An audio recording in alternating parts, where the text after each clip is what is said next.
All right, what's up, guys? Welcome to Sip and Rip It. My name is Nathan at Nathan Skedios on Instagram. I am Zach. I'm no longer on Instagram. But you can. I'll be back. You can message Sip It and Rip It. Yeah, and I will answer. And we have our esteemed guest today, Austin at Lord Thick Quads, because thick quads. I also got a thick ass too. I got a big ass. That triple tier chocolate cake. Really Double scoops of ice cream on this bad boy. Big old ass. When you posted that picture on your story, when you were like turned over, I was like, that's just Jim like thought. Yeah, exactly what it was. The amount of pictures my wife gets of my ass and suggestive poses are sadly a lot. Man, you kind of killed that drink. Yeah, I'm an alcoholic, formerly a power lifter after. Well, So it's a very poorly done, because I just eyeball everything, Christmas margarita. It's a cranberry margarita mix, a hefty amount of tequila, a little bit of ice. It's delicious. I think I'm the Christmas special. well, that's I'm the after-school special, I think. Merry Christmas. A Charlie Brown's Austin powerlifter special. Now, I'm pretty sure that's what that for is. y'all that don't know, in the Coleman area, Austin's been doing this longer than any of us, with the exception of maybe Josh Smith.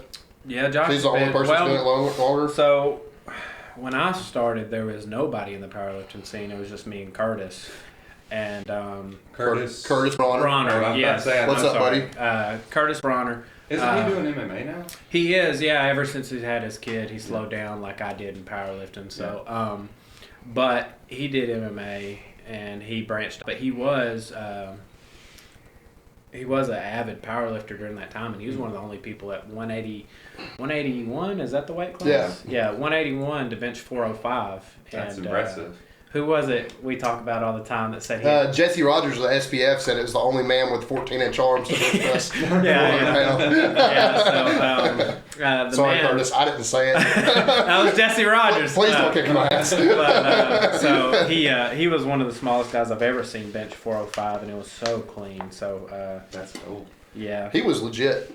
he was really good, and his squat wasn't bad. He was squatting over 500 and deadlifting over 500. So a 181 at that weight class, I mean, Sounds kind of like John Hack, like with just an insane bench press for his size, and then I think if he stuck to it and he was really interested in it, he would have had a bright future. But he has a MMA background. He did that his whole life growing up, and then we ventured into powerlifting after football.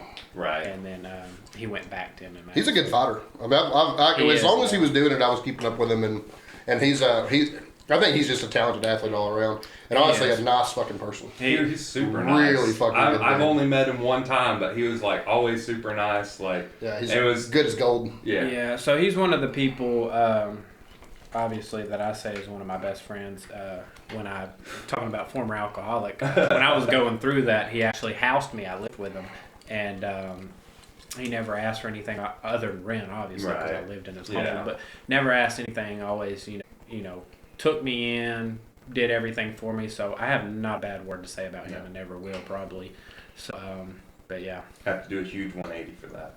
Yeah. Yeah. So Jim, what did we gym today? I had Spotos, sets of 7, which was really good, and then just arm stuff, basically, arm and chest accessories. Yeah, it wasn't even 30 minutes ago that I was training, rushing to get up here. I did regular competition bench, 6 sets of 8 with 295.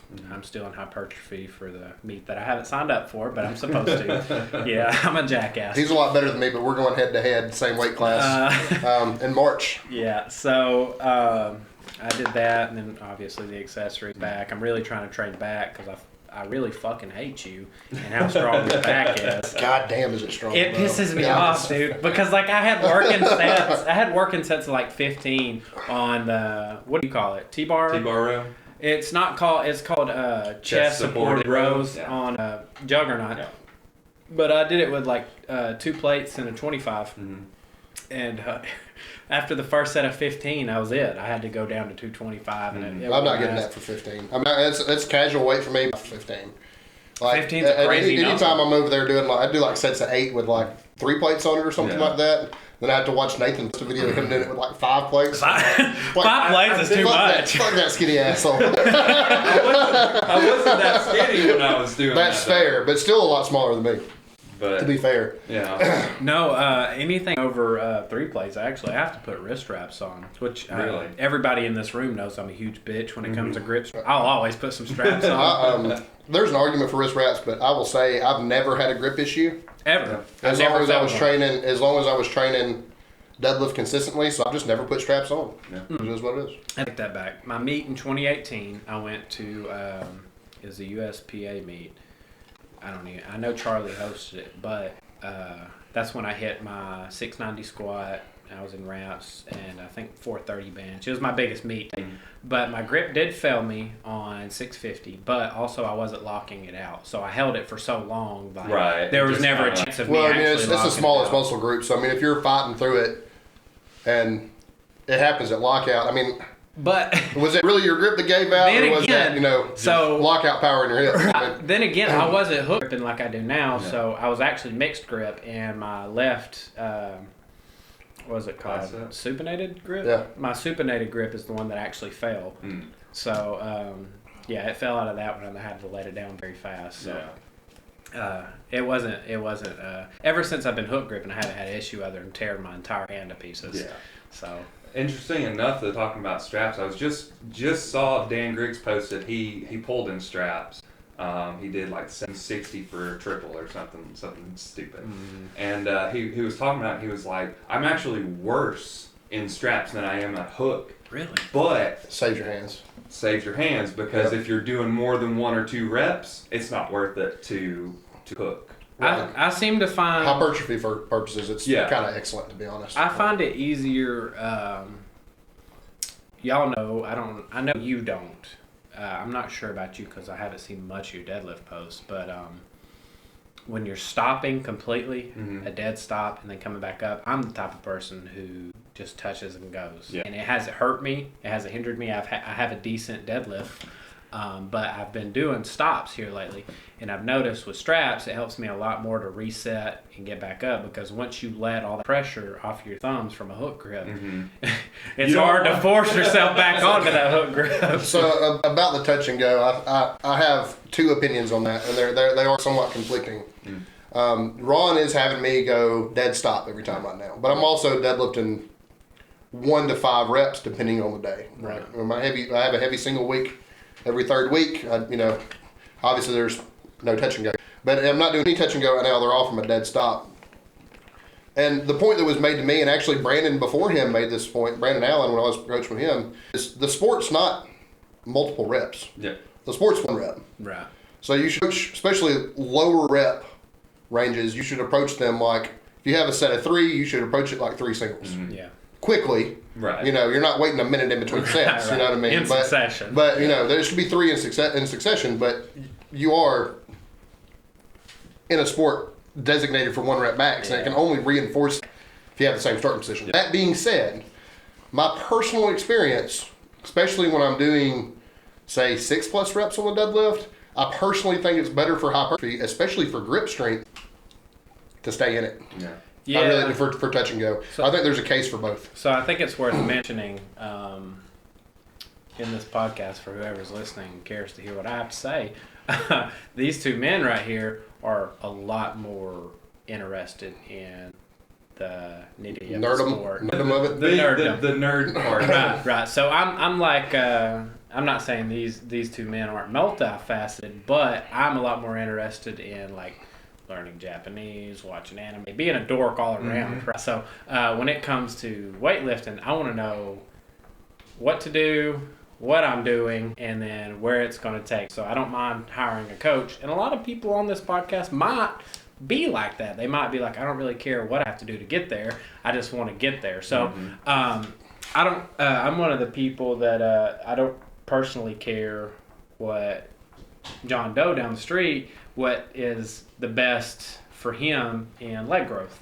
I only care what's good for Austin in leg growth. So, and that's not to say I can't coach. I know what I'm doing, but I might not know what's best for Nathan, or I might not know what's best for Zach. Yeah, I know what's best for Austin. That's one of those things that's nuanced and just comes with coaching. Or, you know, he's done some programming and stuff for people. I don't know how much direct cueing outside of maybe helping me or Desi you've done. You know what I mean? I took Bishop a little bit. We cleaned up a lot. But it's not necessarily a daily thing, right? No, it was pretty much. But you know, hiring a coach though, I mean, as a coach, I don't know that I necessarily ever want to do it without a coach again because it just takes so much pressure off me. So much pressure. Yeah, and not to mention, it's like paralysis by analysis. And me and Nathan have gone through this 1,000 times with each other, with our own stuff.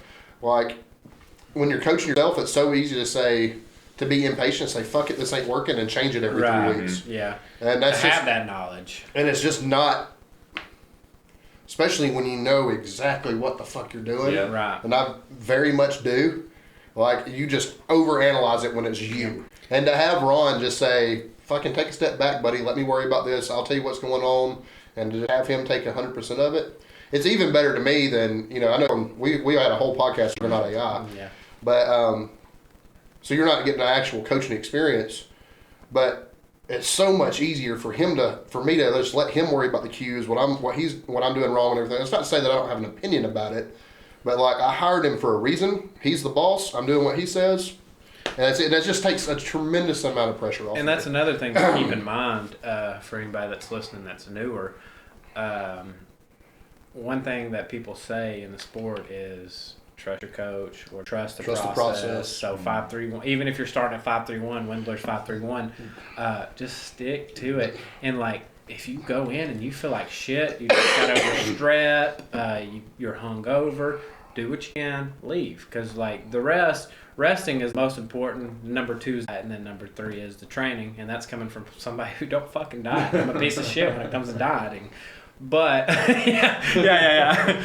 But so those are the 3. I can't cheers to that. Right? Yeah, because you're the diet god. So I wouldn't go that far, but I've done. Out of us 3, you're the most disciplined. Yeah, you're the most disciplined. I mean, I have been fairly disciplined lately. That being said, I also had 4 crumble cookies, and well, that's the thing though. They're healthy cookies. See, crumble is not a cookie. Is it not? No. Oh, it's not. Okay, I don't know nothing about crumble, it's so I'm a retard when it comes to that. So let me just tell you, there was a chocolate peppermint one. Nice. And it was. I don't like peppermint in any sweet. White chocolate chips inside of a chocolate cookie, and it had cream cheese frosting, I think, and peppermint bark. It was fucking delicious. You reminded me. I said I don't like peppermint in any sweet.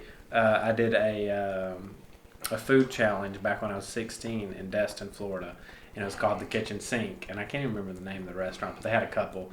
Well, the Kitchen Sink was a baking dish. It was probably about that deep, about that wide, and it was every flavor of ice cream.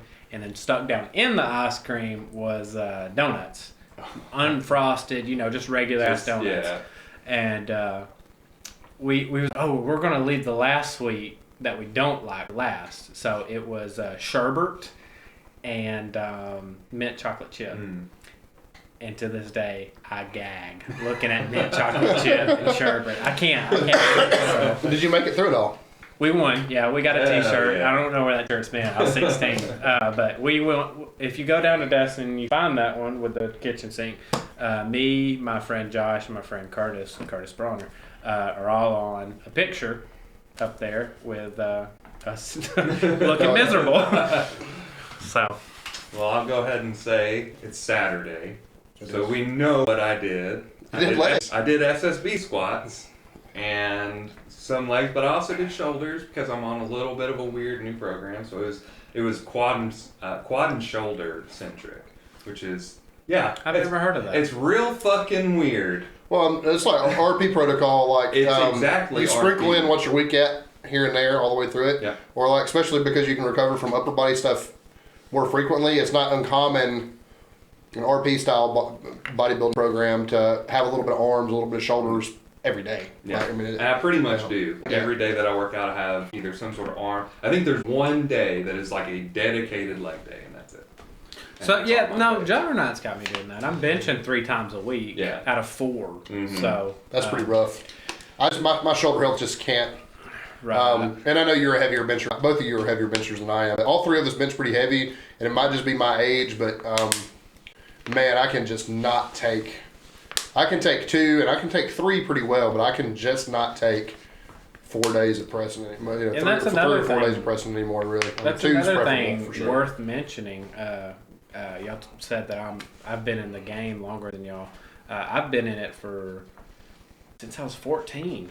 I'm 26 now, so that's 12 years. Yeah. And I have noticed that I have slowed down a lot.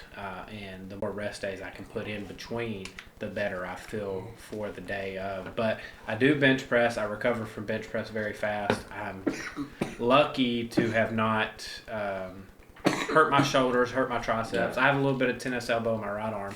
But I've been blessed not to hurt myself up until this point. So I can still press pretty frequently. I respond to often pressing better. Yeah, frequency. I respond to frequency on presses better. But in squats and deadlifts, I respond to lower rep ranges and less frequency. So higher intensity, right. less frequent. Yeah, I don't start putting pounds on the bar for a powerlifting meet until the last 8 weeks, or at least noticeable pounds. I'm sure I benefit from hypertrophy as anybody would, but really the heavier that I can go, that's when I start seeing more progression in my squats and everything. So we had some developments in the fitness world recently that everyone's talking about and we have to talk about. Gonna do that, or are we gonna do PR songs first? Oh, I forgot about PR songs. Yeah, my bad. we need to do that so real we quick. do need to do PR songs. Let's talk about You PR songs. lead the way. We're gonna add these. So, first one I want to mention is in honor of Henry Cavill because he played Superman and he was supposed to come back and then they stripped that away from him and it was devastating to everyone because he was also Geralt in The Witcher and he may have left that to play Superman, only to find out a month later that he was not going to play Superman. So in the Man of Steel soundtrack, there's a song called Flight by Hans Zimmer, and that is 100%, any Hans Zimmer song Hans Elite is a just fucking PR song every single time. But that one, just in honor of Henry Cavill for all the shit he had to go through, gotta put that on there. And then, I said I had 2, but now I can't remember what the other one was. It's another Hans Zimmer song. It's called Insertion, and it's from the, I don't know, did you play Crysis? Mm-hmm. It's from the Crysis 2 soundtrack, and it's a fucking bomb. It's a bop. No, bomb. Well, I said bop. You said a bomb. I like bop. I like bomb better. Oh, wow. But, you're Agree. the guest. You're the guest. Agree to disagree. It's a bop. That's a Okay? WAF thing. That's a WAF thing. I'll be goddamn if I ever refer to any good song as a bop. Yeah, I think it's worth Especially mentioning. on the powerlifting. I think it's worth mentioning that y'all's music tastes are considerably different than mine. Probably considerably darker. Right. Well, so I've listened to very dark music from my brother. He was super into it. He's even a vocalist in his own band. Waking the Cadaver is one of the more dark ones that I've listened to. I even listened to that one. What's their name? They had a whole documentary about them. They were a Norwegian band, maybe. The lead singer killed himself, and he killed himself with a shotgun. And then what they did, I'm sure y'all. The more metal that you can make your album art, the better you are. So Waking the Cadaver is one of the ones, and Pantera was also one of the ones that were the lead runners. But this one won during that year because they took a picture of their lead singer with, his shit blown out and made that their album cover. Well, fuck. I can't remember That's their name. rough. They made a whole documentary about it, and I honestly couldn't finish it because it was that rough. But I've listened to them. But I actually am in more rap and screams. I guess you'd say screamo. I don't know what the genre is called. So what's your PR songs? Give us some. That's what we're here for. Beneath the Sky, 7861 by the Sky. Asking Alexandria. not the American Averages one. I gotta pull up the list because I made a list. I made a list for y'all, and then This Is Who We Are, Hawthorne Heights, 7861 Beneath Sky. The Final Episode is the one I was thinking of from Asking Alexandria, and then I have to put my favorite rap song of all time, Still Tippin', Mike Jones, which is... Jolene didn't make cut. So, Jolene, I have to be in a mood for Jolene. Dolly Parton's a gem. There's no debating that. Dolly Parton's a gem. So, Jolene is up there. I do listen to a lot of 303 sometimes while I'm lifting. I've listened to Fireflies. It depends on the mood I'm in. I might be on Bass Nectar. I might be on Wake Cadaver. It just depends on my mood that day and where I'm at mentally. So. All right. Well, mine's definitely darker, as usual. So a little played in Nathan's senses a little more.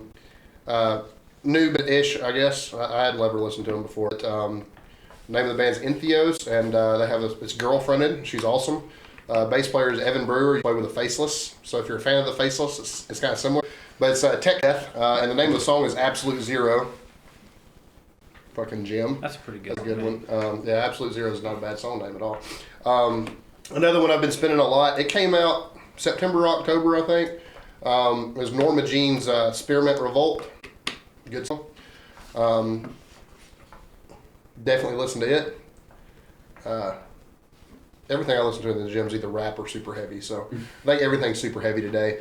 I didn't think there was rap anywhere in there, so I'm more surprised. I don't have a rap one today, but I have put some rap on the playlist before. Okay. 2018's I Love You at Your Darkest by Behemoth has a song on it called God Equals Dog. Real mean. Love it. And while we're on the more blasphemous things, my last one is an I Am Abomination song, I Am to the Slaughter, and it's about killing God, and it's awesome. About killing God. Yeah, absolutely. It is. Nathan probably wouldn't like it because it's 100% clean singing, but the music's super heavy. Yeah. But yeah, that one fires me all the way up. So is like Lorna Shore, is that considered heavy? Oh, yeah. Okay, so I like some of Lorna Shore, and I like Ever Since You Showed Me the Acacia Strain. Oh, yeah, the Acacia Strain probably going to make this list a lot. Yeah. I had to really not put in the entire discography, basically. Yeah. Well, that one album, that whole Our Only Sin is Giving Them That. Yeah, that's fucking good. Well, that one song you showed me, Worthless.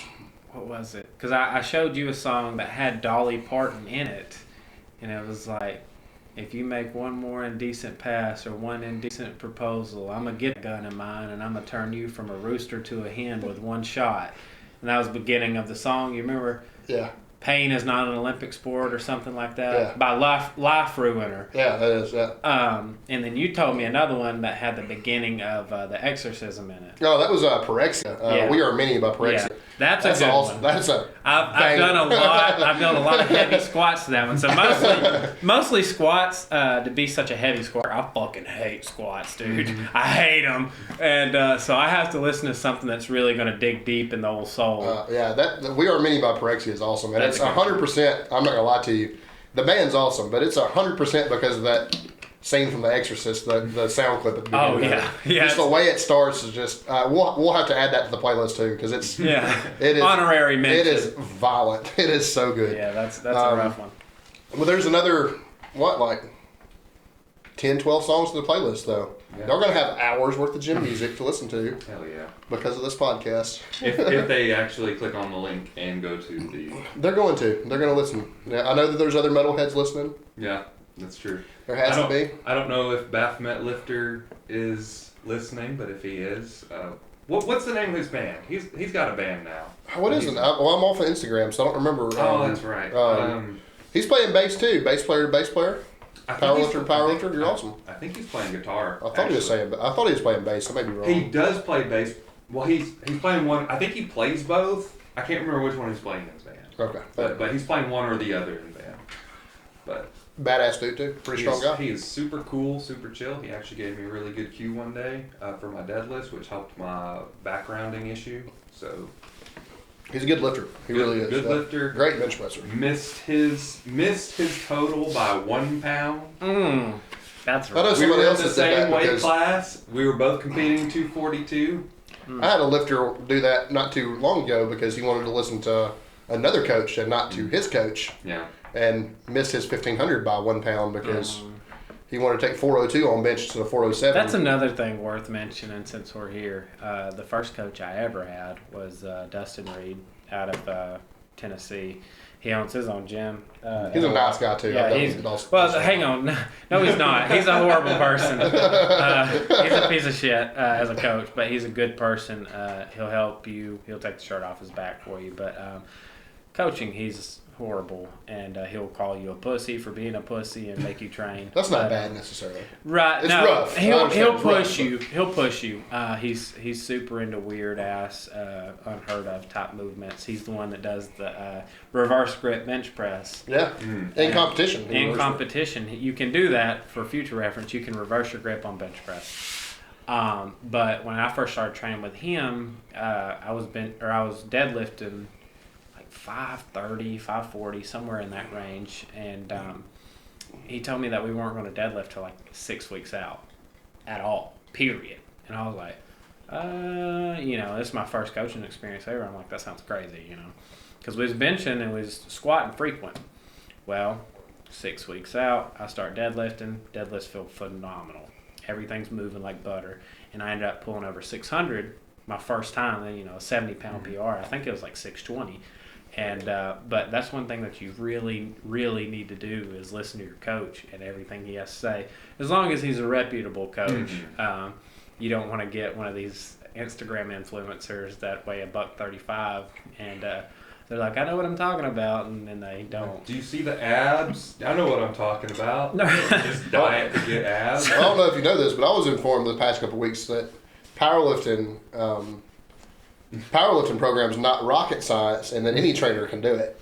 Yeah, that's what I heard. I overheard that as well. Yeah, interesting. Anybody can do it.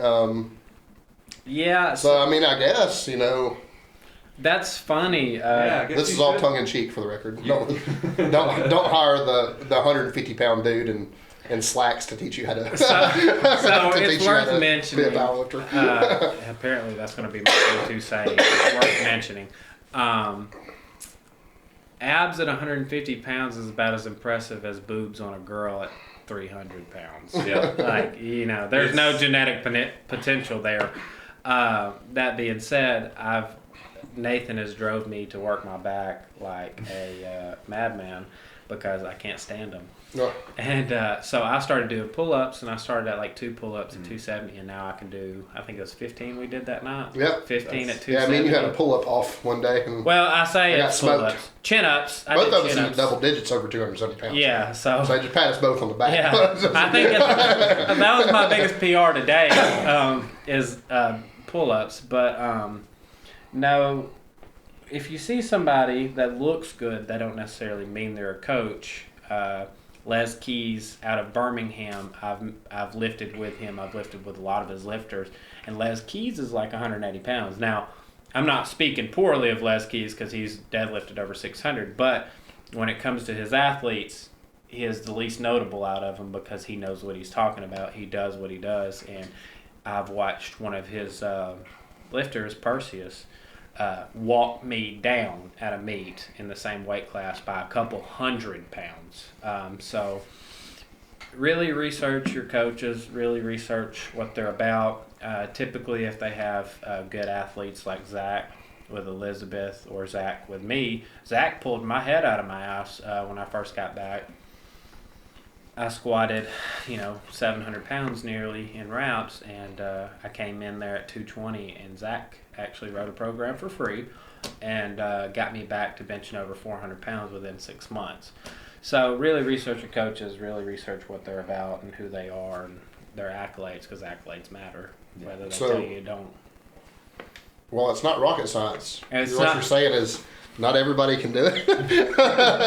What I'm saying, you have to have some tangent. amount of knowledge to actually program and coach a powerlifter. Yeah, listen, there is X amount of general fitness knowledge that would take you a long way in powerlifting, especially if you're coaching specifically beginners.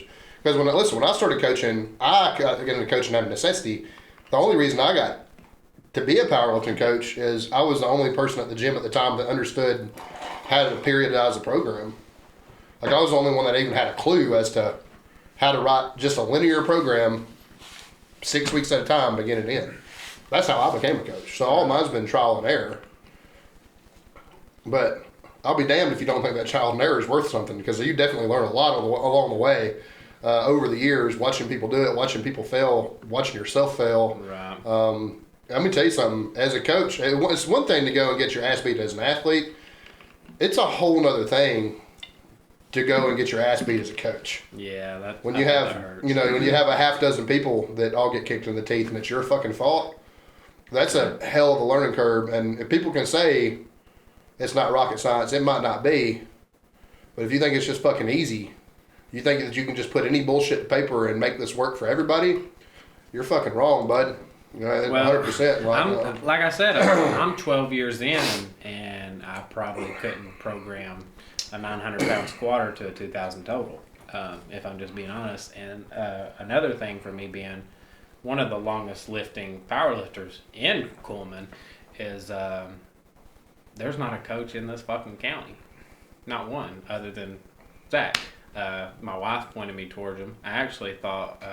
I don't know if I ever told you this, but I thought you were an asshole when I first, before I went over there, because, like, I don't know who it was. Somebody said something about you, and I guess you programmed them, and then you were actually like, hey, you got to do what, and I took their word for it, and that's going off on a tangent of judging books by its cover. But I went to Zach off my wife's recommendation, and I wouldn't change a thing. He's one of the best coaches I ever met. But there's not one in Coleman that could train me to a better squat, to a better bench, to a better deadlift, and that's a matter of fact. So I'm just saying, it is not rocket science maybe, but if it was easy, then maybe everybody would be squatting 700 and it wouldn't just be me. The only thing I got to say is anybody that thinks it's easy should do it. Pull the fuck up. Yeah, right. Find out. Yeah. Yeah, it's a lot. It's a lot. I tell the kids, what's his name at the gym? TJ? Is it TJ? Good kid, yeah. He listens to this podcast. Shout out to TJ. He actually, he's a good listener. Yeah. He actually talked to me today, and he was complimenting us on the podcast. So shout out to him. Hey, absolutely. Yeah. He's a cool guy. He's a really good kid. Very briefly, but we talked about some video games. So okay. Yeah, he commented on my post that I just posted before I came in here with my deadlifts. Your deadlifts, yeah. Yeah, but I don't even know where I was going with it. What was I talking about? TJ. I was talking about coaching in general. Coaching in general. So like you were telling the kids something. Yeah. So it's do what you're told is what he's saying. Find somebody that's do what you're told. Pretty much. Well, find somebody that's knowledgeable. Don't just buy services from anybody. Find somebody reputable and listen to what they have to say. That's what I was saying. TJ commented on the post. I was talking about the post, and he said, "Damn, you made 500 look easy on a deadlift, and 500 pounds on a deadlift is not easy." And I was deficit deadlifting at that. Yep. And it took me years to be able to do that with the help of drugs at some point. Mm-hmm. Now, I'm not currently on them, but with the help of drugs at some point. And it's not something that you just roll up on 500 pounds, because I have a lot of guys. I work with a lot of country boy strong people, and they come to the assumption, they ask me how much I bench press, and they're like, well, you bench like 500. And people don't really understand how much 500 pounds is. Like, that's a small motorcycle. Mm-hmm. That's me loading a small motorcycle up and deadlifting it for multiple reps. Now, that's not to say I'm a behemoth of a man. I'm not. Like I said, Perseus squatted 900, and he was a bodybuilder before that.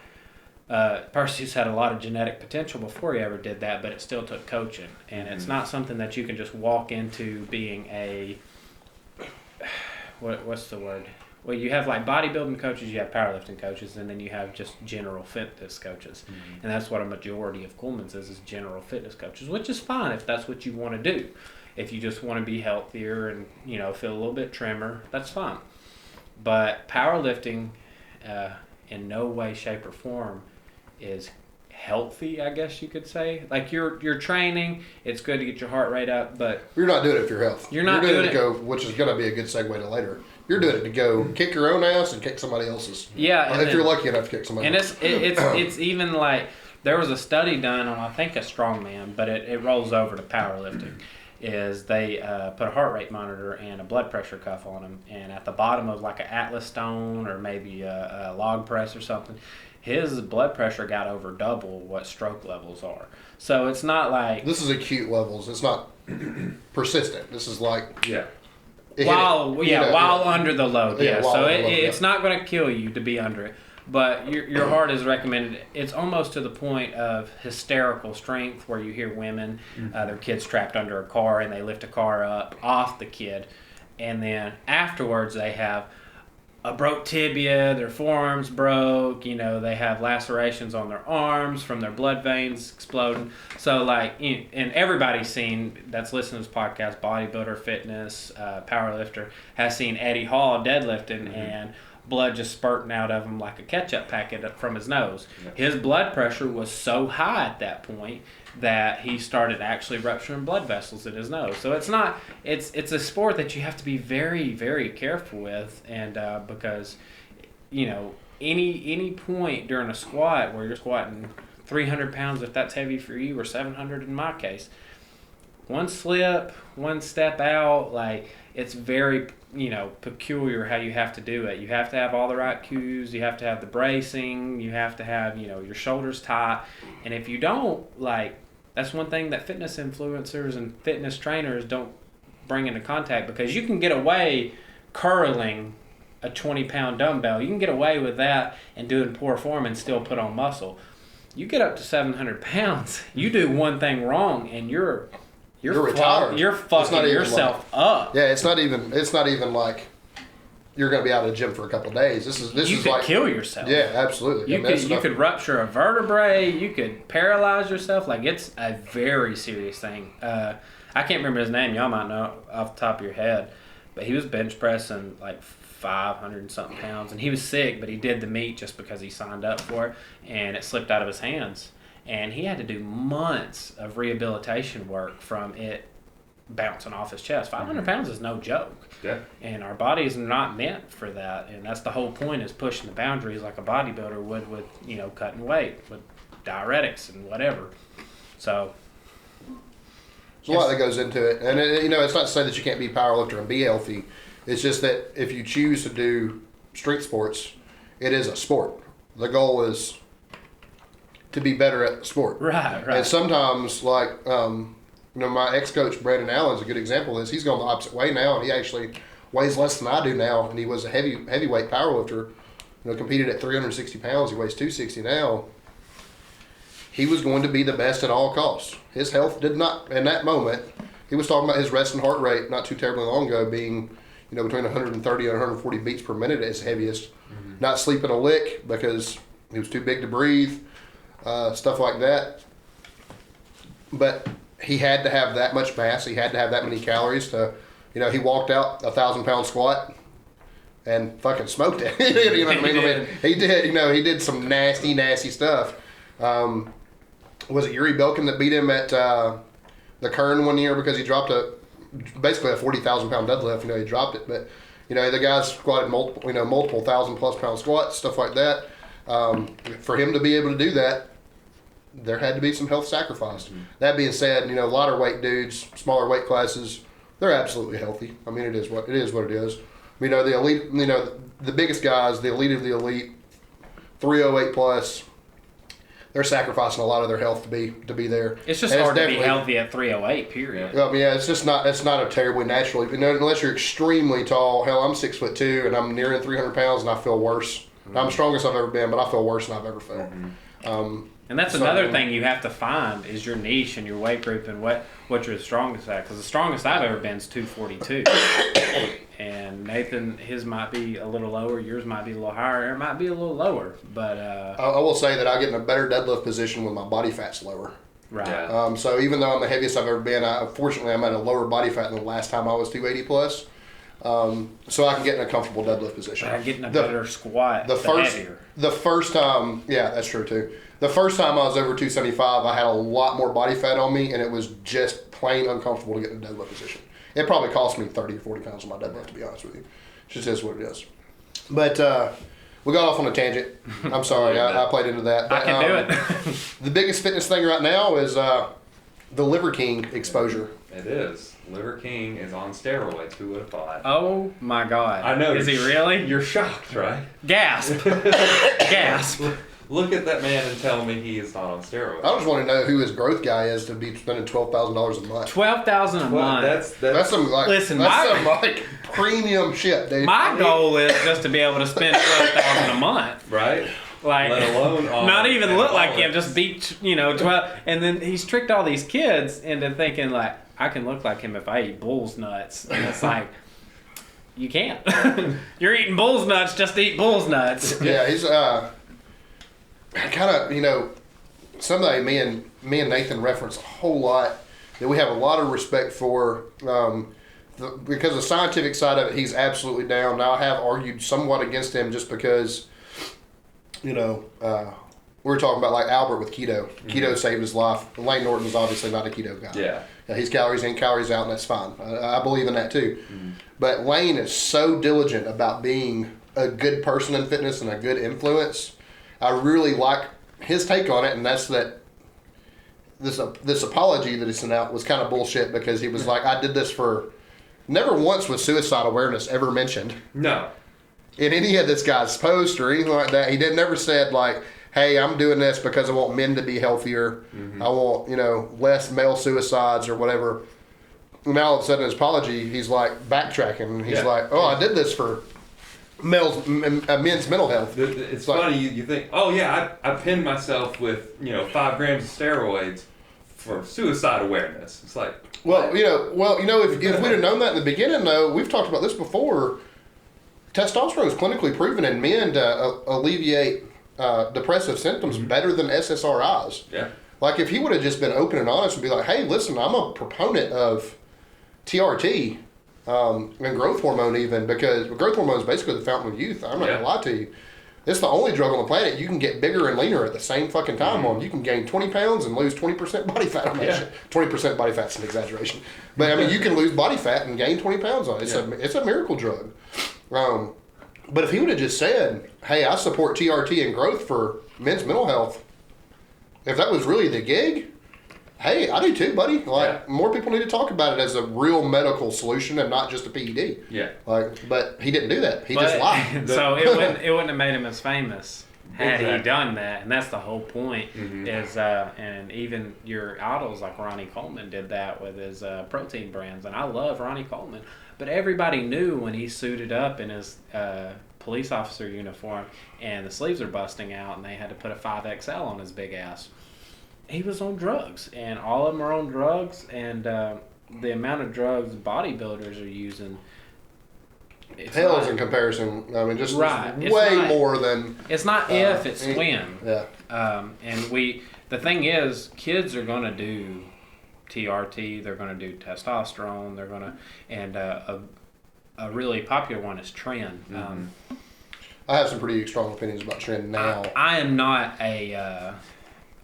a believer, nor do I think Tren should be put in anybody's body. Because when I experimented with it when I was younger, I accidentally hit a capillary and genuinely thought I was going to die. Yeah. It was the scariest moments of my life, and I stopped right then. And I'm supposed to be on TRT. I'm actually working with like an 80-year-old man's testosterone levels right now.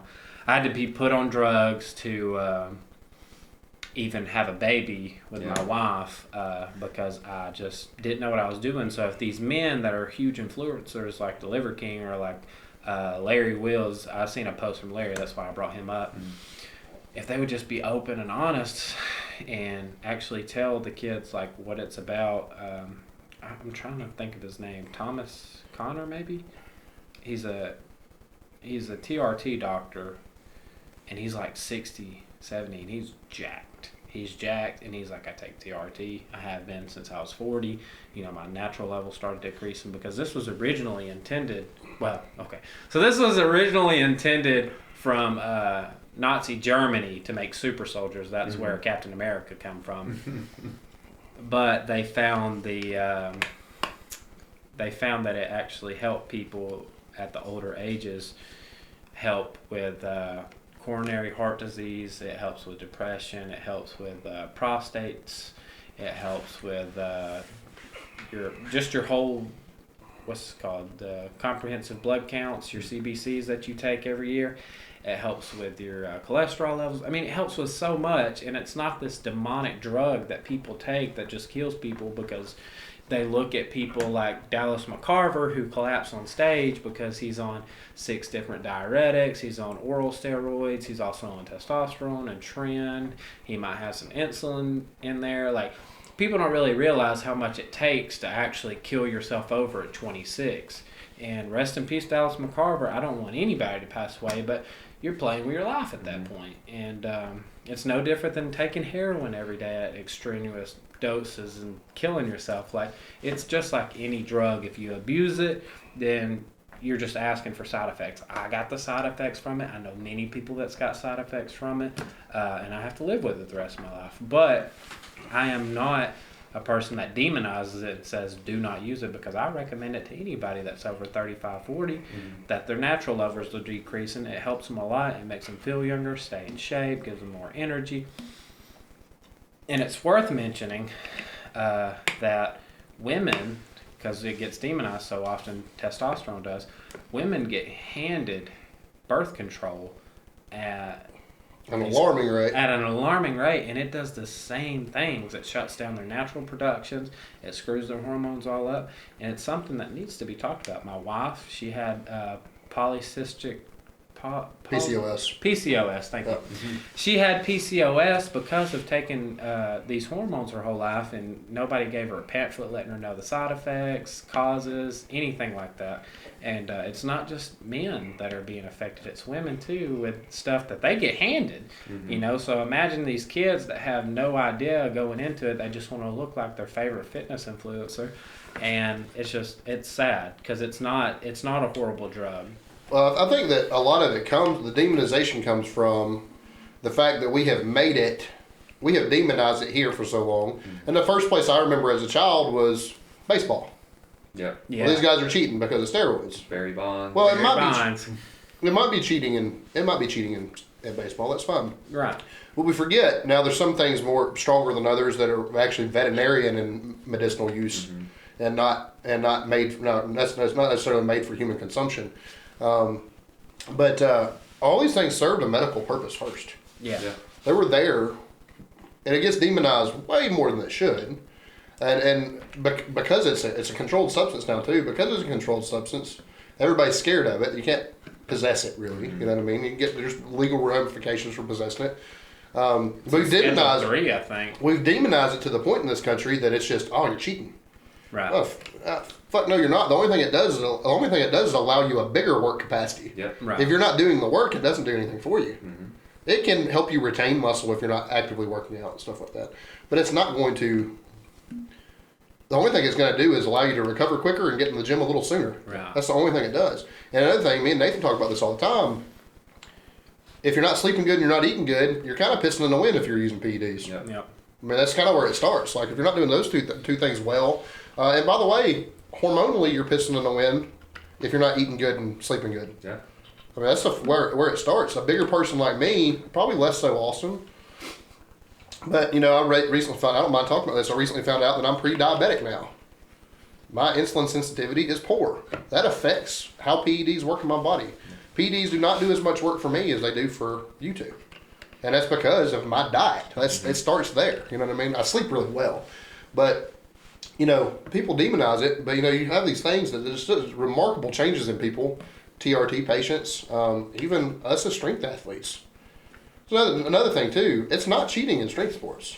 Because it's not tested. Unless it's tested. Yeah, unless it's tested. I have another story altogether about that we'll have to, everybody will have to remain nameless on that. But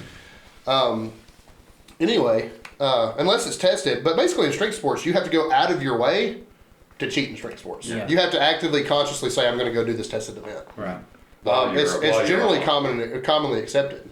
So my confusion about Liver King, you get in this fitness world, and I know he does pander a little bit more to the general fitness crowd, but you get in this fitness world where largely, probably half the men, not so much the women, half the men are using PEDs. Don't give a fuck if you use PEDs.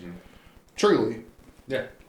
If you just come out and say it to begin with, and even want to continue with your ancestral tenets and stuff like that, and by the way, some of those aren't terrible ideas. No. And for if nothing for nothing else, just the discipline of it alone. Right. Not necessarily the diet plan or anything like that, but just dedicating yourself to something.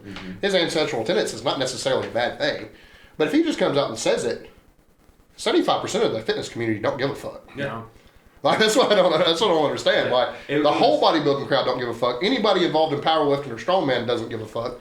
The only people that's going to get huffy and puffy is bird-chested dudes that press 135, and they're those general fitness coaches. But that's You know what I'm saying? That's Like, the thing with the fitness industry is they are trying to get those new lifters that know nothing about drugs, and that's what he did. He pandered to he did, and to that's where he made his gullible money. people. Because they're gullible, and he's going to sell his all natural bovine flavored, whatever protein powder for $70 a tub. And that's where he made his money. His whole thing was eat liver, eat organs, right. And there's a lot of nutrients in liver and organs. Extremely nutrient dense. And, there's in my mind, there's no problem with them saying, hey, you should eat this stuff, and if you don't, you should buy my supplement because it has all this stuff. And that's perfectly fine. And I'm okay with it. I have no problem with someone coming out and saying that. It's the lie. But it's the fact that he was saying, I don't do drugs. I've never touched drugs. I will never touch drugs. People who touch drugs, he called them subprimals.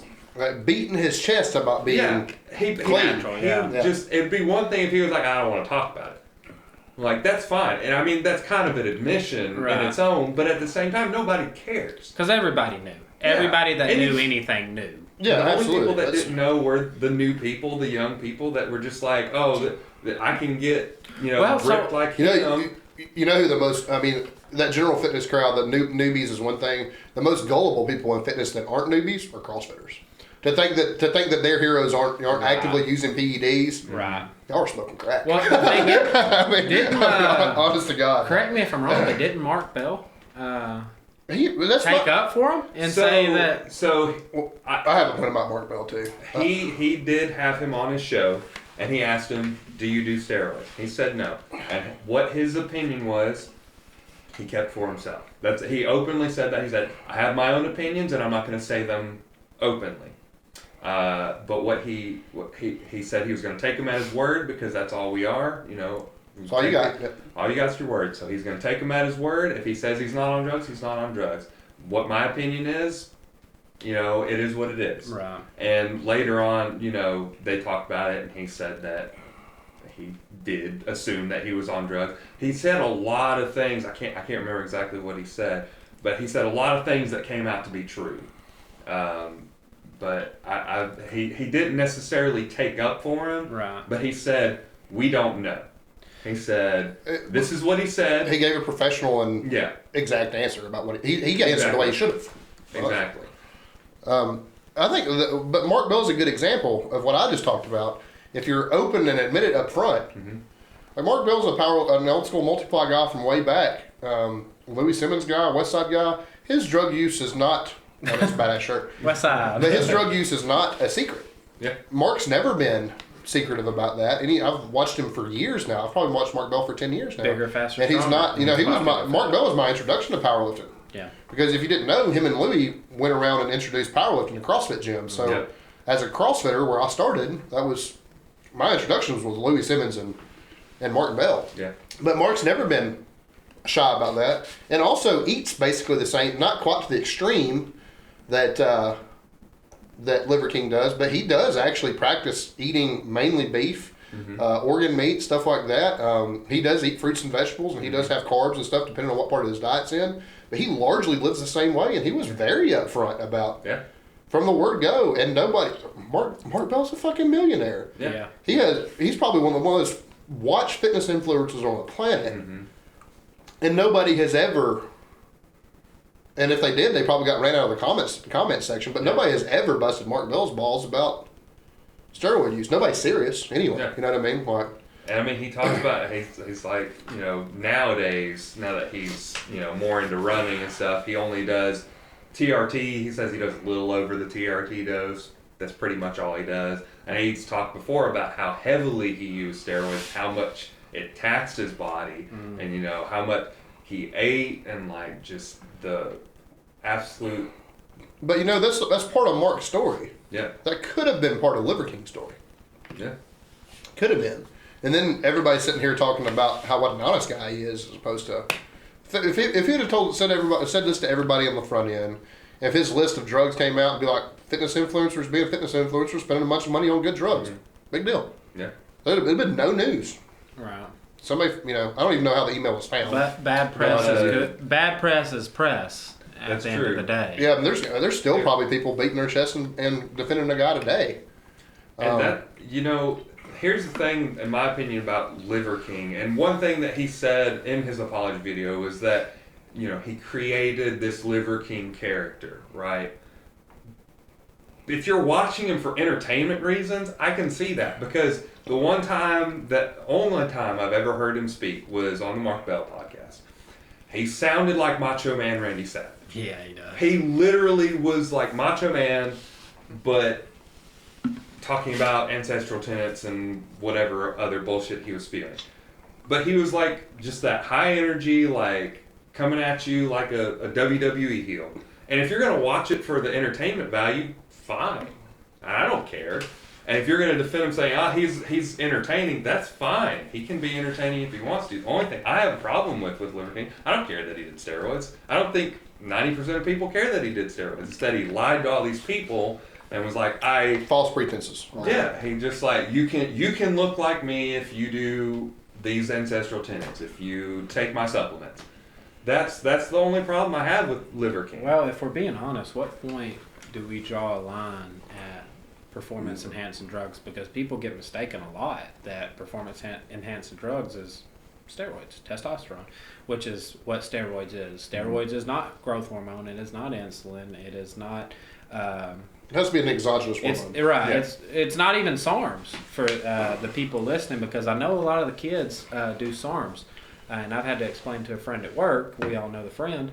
SARMs does not bind to the androgen receptors. It is not. It will not shut down your natural production, and it is also not researched a whole lot. There's no case studies on it, so we don't really know what it does. It's still new on the market. It's a designer, I guess you could call it a designer steroid, even though it's not a steroid clinically speaking.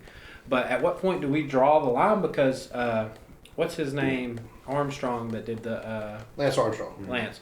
He got busted for marijuana, and he got busted for test. Right. It was but he got busted for marijuana afterwards, and he got one of his titles stripped for that. That's a performance-enhancing drug if you're getting down to the nitty-gritty. Well, if you test MLB, like test for amphetamines, that's a performance-enhancing drug. Right, because like it is what it is. If you think of it logically, if he's getting more sleep, eating better, and sleeping better, I said sleep, but if he is getting a better quality of sleep, then that is enhancing his performance. So where are we drawing the line at performance enhancing? Because Liver King did nothing but do workout videos outside and push his ancestral diet. He's not competing against anybody, so there's no performance enhancement to go against somebody. There's no competition. So if it's your regular Joe Blow at the gym, who's he cheating? Who is he cheating? Nobody. He's not cheating anybody. Yeah, and I absolutely agree with all that. I mean, here it is. If you're gonna go open non-drug tested powerlifting, if you want to not be on drugs, you can choose to not be on drugs. There are some people that are elite without them. Restful. It's very rare. We're out here in Alabama. Jawan Garrison, lifetime drug free. I mean, extremely strong. Pound for pound might be arguably that guy's pretty close to being the strongest man on the planet, pound for pound. I mean, he's fucking good. Lifetime drug free. You can do it without it, but mostly though, if you're gonna go compete, unless you're a freak like them, if you're gonna go compete in open non-tested powerlifting, and you're not gonna do drugs, that's just kind of shooting yourself in the foot a little bit. I mean, it's definitely not leveling the playing field. Right. If you can go do it and you can go win and still be able to say that, more power to you. I'm proud of you for doing it. Yeah. But the vast majority probably doing something. It just is what it is. And we hear people talk about all the time about old IPF days, about people beating drug tests and everything like that. Hell, the IOC's talked about disbanding Olympic weightlifting and getting it out of the Olympics because drug tests get cheated so often in Olympic weightlifting. And even more so back in the 70s. Yeah, absolutely. I mean, it just is what it is. But the only thing that confuses me about strongman powerlifting is you really do have to go out of your way to cheat in those sports. And it just is, I don't know, it just is what it is. Liver King just should have been honest on the front end, and then nobody's having this conversation today. Right. I think we're all in agreement on our opinion. Like, it's we don't care that he did steroids. We don't. Just don't bullshit people. Yeah, right. Just don't bullshit people. Quit lying to kids that are impressionable. Yeah, that's really the only issue that I think 90% of people have with him. Like, there's always going to be the outliers that are like, well, drugs are bad. Right. Steroids I can't are believe bad. you. I can't believe you. You know, it's like, just don't lie about it. You don't have to. And I understand from a certain point of view, you don't want to just like, some people just don't want to talk about it. They don't want to be like, yeah, I'm on all this. Like, he had a shopping list full of drugs that he was doing. Not everyone wants to talk about that. Right. And that's fine. If you don't want to talk about it, don't talk about it. Don't blatantly lie and then demonize. Yeah, exactly. And that's Austin talked about, what is performance enhancing, right? Like, khakis illegal in baseball. Okay, it helps a pitcher grip, right? Yeah. That is arguably much more performance enhancing than a steroid is to baseball. Right. Yeah. Because how much faster can you let me tell you throw? something. A syringe full of testosterone is not going to make you a better hitter. No. It might make your bat speed a little bit higher. It might, when you do hit it, it might make you a little bit more prone to hit a home run. Right. But it's not going to make you a better batter. Right. But something like that, which is not near as demonized as steroids is in baseball, is having an actual direct effect on the game, unlike steroids. Right. Steroids are having a direct effect on the person. They do not have a direct effect on the game. If we're talking about cheating in general, Adderall, if we're talking like nobody's competing and it's cheating, I think people who use Adderall is cheating because that shit makes shit way easier. Way easier. Yeah, I mean, like I said, I think MLB, I think NFL probably does too. Test, I don't know how it would be beneficial in basketball just because it's so high paced all the time. I just don't see a higher heart rate benefiting you much when you're running several miles a game. Yeah. But most major sports test for amphetamines because they're absolutely performance enhancing. Yeah. So, I mean, but you're even talking about something that's 100% not drugs, but is 100% performance enhancing. Yeah. And I will tell you this, and I have a strong opinion about this, and it is just a personal opinion because I use marijuana daily. I'm not entirely sure that it is performance enhancing in strength sports. Now, it does help me sleep, and I'll admit that better sleep is performance enhancing, but I do think it has a negative effect on how you perceive weight. Like, I think it has a negative effect on your CNS. In my opinion. And it also takes the aggression out of it because it has a half-life just like any drug does. So the longevity of it, say you smoked before you went to bed, and the longevity of the half-life is 12 hours. I'm weaker at 8 o'clock in the morning than I am at 10 o'clock. Right. And it's probably half-life. Honestly, and most of the time, food's no different. So it has to be half-life for the marijuana. I mean, so most of the time, people are stronger in the mornings because they had all them hours of repairing, and then you have a better outlook on life, a better headspace when you wake up. So it would be negative in that aspect, but better in the sleep. So you really just have to. I do have it is like I said. I wish that there was something clinical on this, but I do feel like when it comes to strength sports, I do think that marijuana, especially if you use it excessively, has a negative influence on your CNS. Mm-hmm. Yep. And I think it does. I think it is because it shuts down your fight or flight a little bit. Like you don't get up enough. If that makes sense. That makes sense. Aggression in strength sports it just has to be there. Yeah, even if it's poised, even if it's not. I don't ever want to be. Nathan's very, very good at this too. I don't ever want to be one of those over the top, stomping onto the platform, making a big hoopla before and after my lift type of lifter. But like, I don't hate seeing it necessarily either. Because I'm that. Like I want, I'm that. I don't necessarily hate seeing it. I want a little bit more controlled aggression out of myself personally. Right. But I think it's probably a learned behavior for you because your first powerlifting meet, you were having people hit you. Yeah. You know what I mean? So, I mean, like, you know, but it's like, well, a learned behavior probably. Well, sort but of. Like, but I wasn't getting hoopy. Like, I wasn't, like, getting up there. No, like, you wasn't doing, when I walked up to my deadlift, I was, like, hyped up. But I wasn't, like... I want to see people excited to be there. Yeah. That's not necessarily what I'm saying, but, like, aggression is necessary. Yeah. Whether it's a controlled aggression or if you want to, you know... Yeah, so I'm the type of person to get the crowd to react. Even at... the previous gym that you worked at when we had the deadlift competitions, I want everybody interacting. I'm a huge crowd pleaser. I love the crowds. I love the attention. That's who I am. And you also bring a big energy in the crowd. Right. And you get people riled up in the crowd for other people, and that's what I like to do. Yeah. And I like to get excited, and I like for it to be a big show because that's who I am. But not everybody's like that. You are more controlled to yourself. I think that, you know, to my point about it, well, I think without that, I think it does... Marijuana definitely diminishes your effect to get into that. It absolutely does. So it is what it is. So do we have any closing thoughts on Liver King? Yeah, fuck him. Yeah, fuck Liver King. I mean, bitch. I just think you have too many opportunities in the fitness world to be honest about it. Yeah.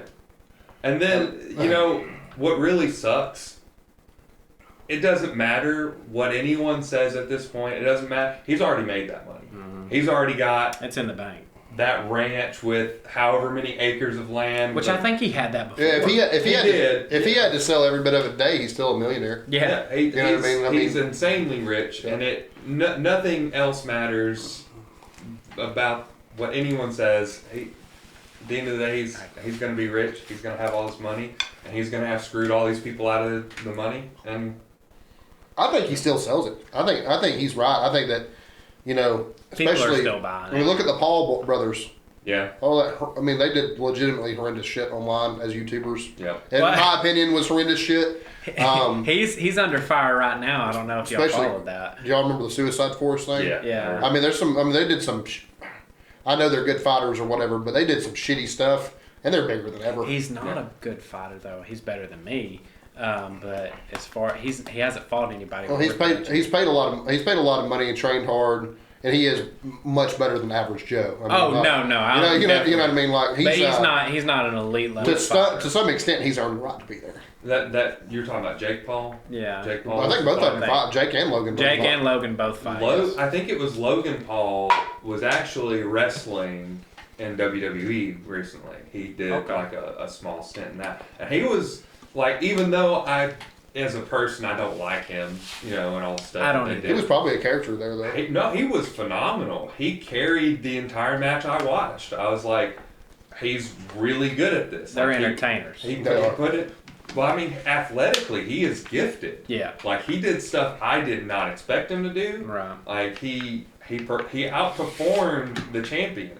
Yeah. Like, and that's just being honest. Like, he still lost because it's WWE, and, right. You know, whatever. It's scripted, but yeah. Like what he did while he was wrestling was just impressive to me. Yeah. And the short amount of time he did it. They're good examples of that, though. Liver King's going to come back. He's going to have a new shtick. He's going to roll with something else. He will. He's got too much money, too much too much of a fandom now. There are going to be people that are going to be fans of him now, defend him, what he's done.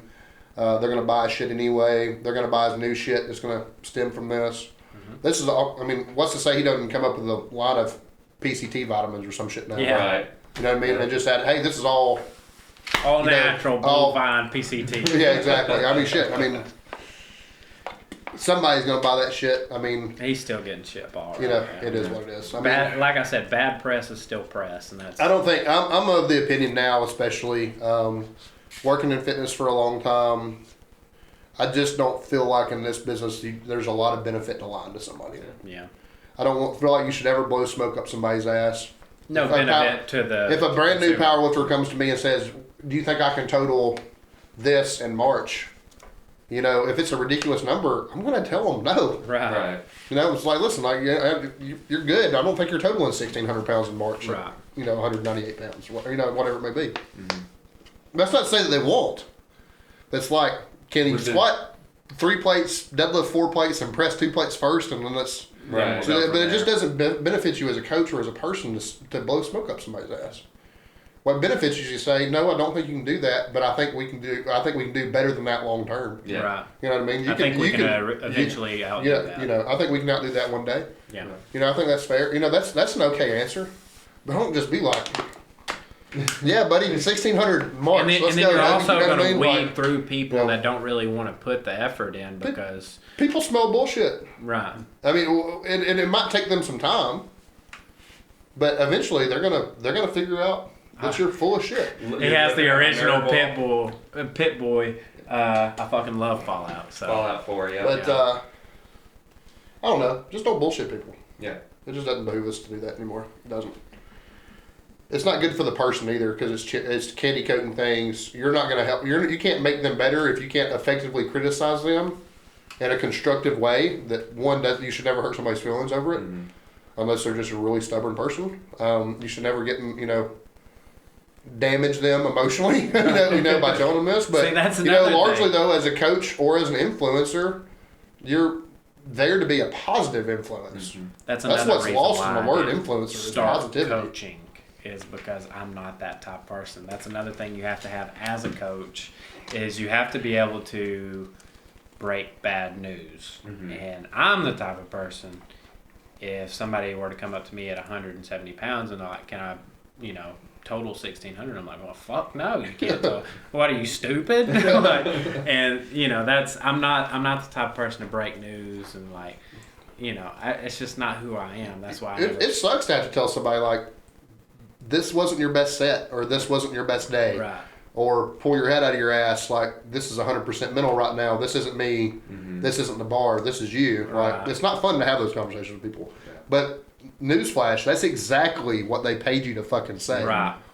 Exactly. And they paid for your honesty and your professionalism. They didn't pay for you to be. That was my problem with the CrossFit. Now, not all CrossFit gyms are like this. Now, my problem with the CrossFit community that I was a part of, it was always a slap on the ass and an attaboy. It was never, you need to do this, this, and this, and this to get better. When I became a coach, I was the guy that said, this is what you got to do to get better. I was ignored and eventually ostracized from that gym because I wanted more from athletes. Right. Not for my sake, but for their own sake. These people are paying you $150, $200 a month membership to get better. Yeah. They're not doing it. I didn't know it was that much. You got to think they're all guided classes. Yeah, well, true. It's not quite personal training, but it's not personal training. It's group training, really. But you do work with people on an individual level. But they got that culture was built to the point. A culture of lies was built to the point that you couldn't even tell somebody the truth to make them better. Yeah. When anything becomes that big of a detriment, and that's what Liver King has done. He's built everything on a foundation of lies, and he effectively hasn't made anybody better because of it. And he could have, like I said, jump out in front of it. He could have built his whole reputation, been just as popular, if not more, now if he'd have just been like, fuck yeah, I do these things. This is how they benefit me. This is why I do them. Give them an honest answer. Bring your if it's guided by a doctor, you're a millionaire. Bring your doctor on. Let him talk about what your blood work looks like, what he's looking for, those kind of things. Yeah. He had an opportunity to do this. His intentions weren't there though. His intentions were for him. His intentions were to make money. Right. Yeah. That's and if I don't know if either of you watched the apology video. I didn't watch it directly. The 30 seconds.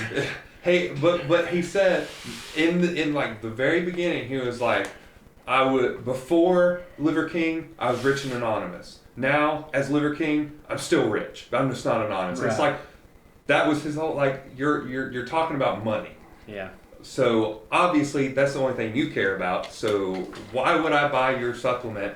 That's probably just. Why would you buy his apology? Right. Right. Well, he said it's complicated. And I was like, what the fuck's complicated about it? Either you were on drugs or you were not on drugs, and you said you were not, and you lied. The sketchiest thing about these drugs is how little people know about these drugs. Right. It's like anything else. You talk about like teen pregnancy goes down when kids are exposed to sex educational classes, right? Right. Stuff like that. STDs go down, teen pregnancies go down, stuff like that. Same thing with steroids. If you don't want people to abuse steroids, especially if you know for a fact, a lot of people, men in the gym, a lot of them are going to use them anyway, whether they know shit about them or not. They will. Well, the more open and honest conversation you have about them, the more quality information these people give, and you could potentially save lives. Yeah. I mean, you really could. I mean, because there is a point. Us as powerlifters, I don't believe we use them to a dangerous level. I do, with Tren and its toxicity and having used it before, I do have a fatty liver now, partially because of my weight and partially because of Tren use, and it's partially because of alcohol. I mean, but three factors go into that, and you still can't completely blame steroids. Right. I think the more open and honest conversation you have about it, the safer it is for everybody. Yeah, I agree. Sorry, guys. It's my. I had to get a refill. Refill. Well, you guys got refilled. I had a whole new drink. Yeah, whole new drink.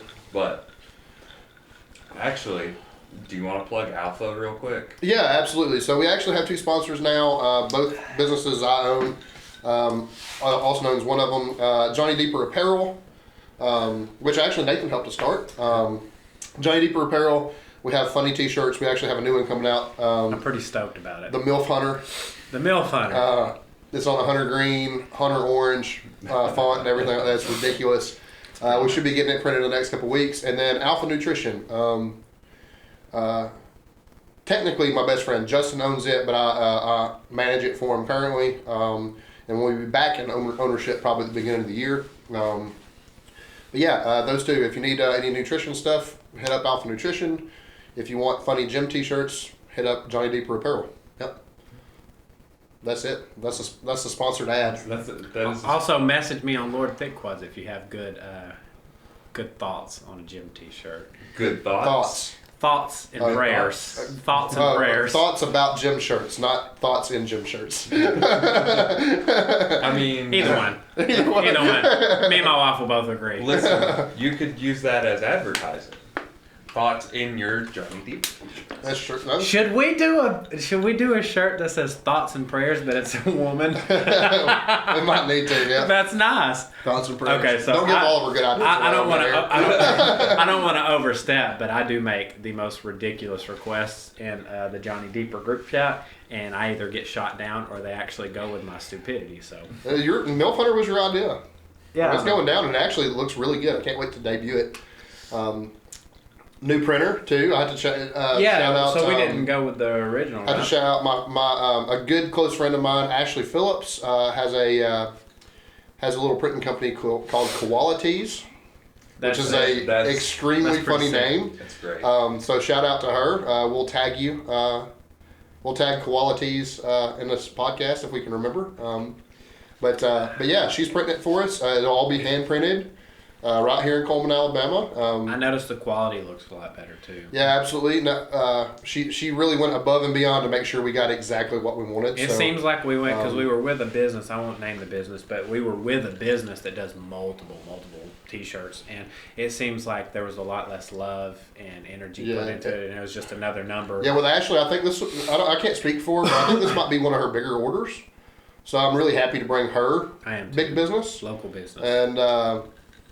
I'm really, honestly too, I'm a big fan of the 8-Man apparel shirts, and they print with vinyl, and it's a really sturdy logo and stuff, and she prints with vinyl, so I'm really excited with that because it's going to be a really good high quality shirt for a long time. So Qualities, check out Qualities if you need anything printed. Most of the time she does like one-off custom stuff, but I'm sure just like for us that she would accommodate any size order within reason. It is just her. Right. We do small batches, so we do 25 to 50 shirts a run. So it's not too overwhelming, but absolutely check her out. Cool. All right, so the reason why we originally did this podcast was not about Liver King. It was about rivalry and powerlifting, and really in I guess sports in general. Yeah, absolutely. Because there's like football and basketball, there's rivalry. The Olympia's tonight, right? Yeah. I'm sure there's there's plenty of rivalry on that stage. Olympia is tonight, ain't it? Oh yeah. Tonight I forgot. I saw remember, C-Bum had a pre-judge. He's classic, right? I think so. Yeah. So he's not up there with the big boys. He's not awesome. A mass monster. No. But Big Rami defending his title, right? Yeah. Really? Nick Walker.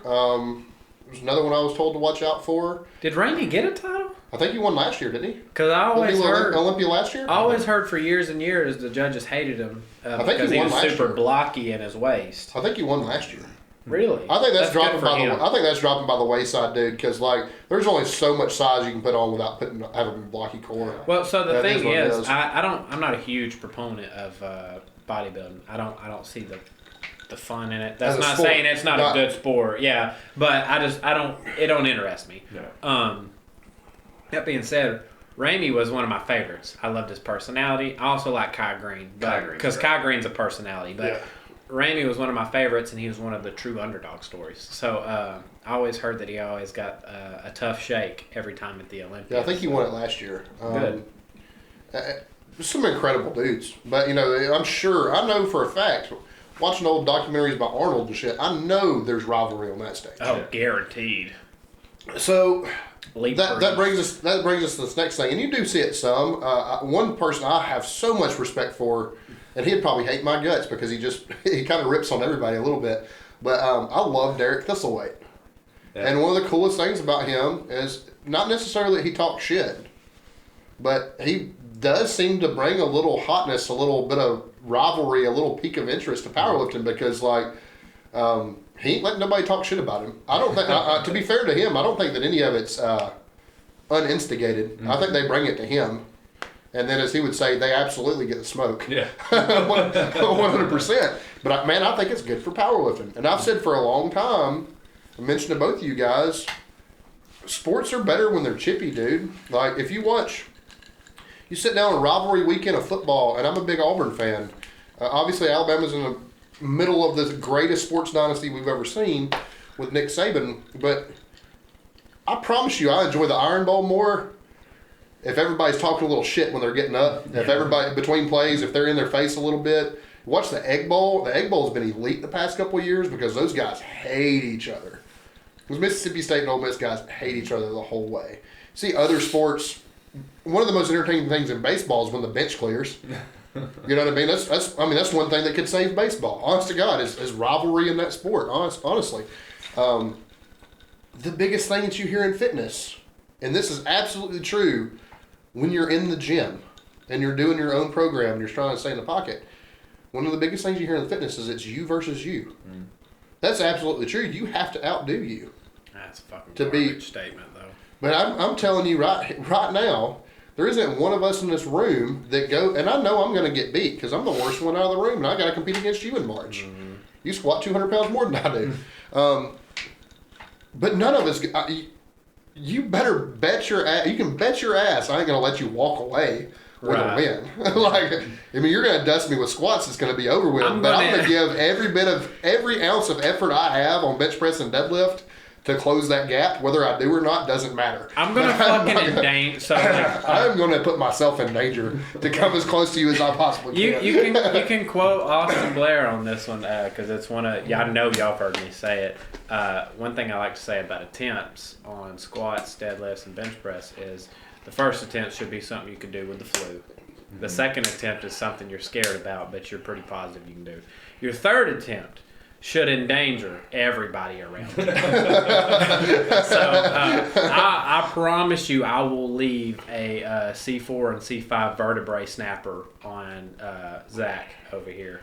I will not let him get to save my fucking life. But I'm not going to go down without fighting at all. To save my fucking life, I'll promise you I'll try to put 10 extra pounds, even if I'm beating him by 200, just to say I put 200 pounds. So even still, though, to really have a rivalry, there has to be some threat of losing.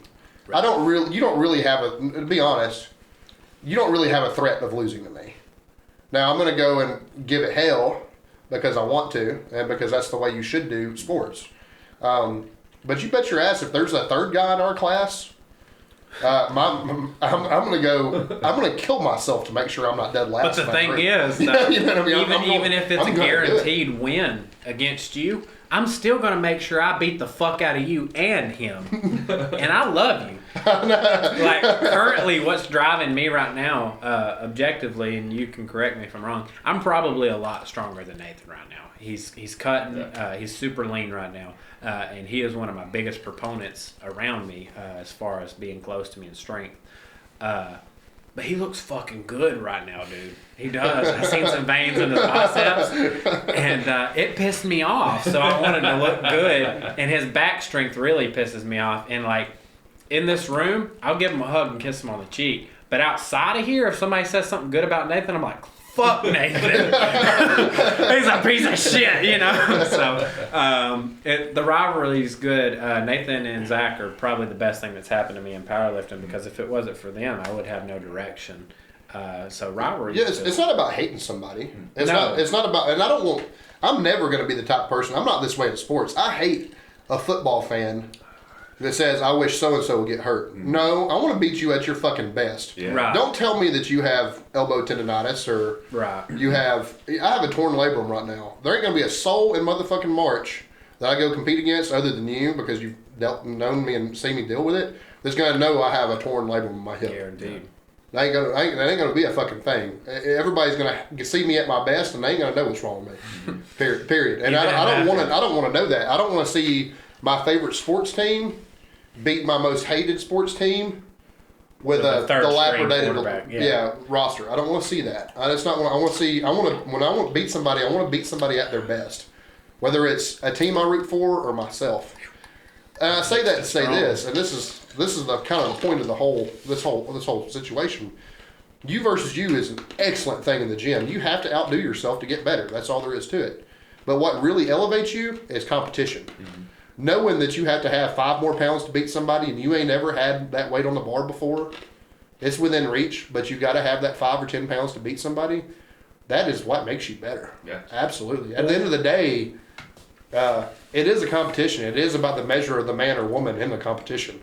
Like, you're going to have to edge them out somehow. Mm-hmm.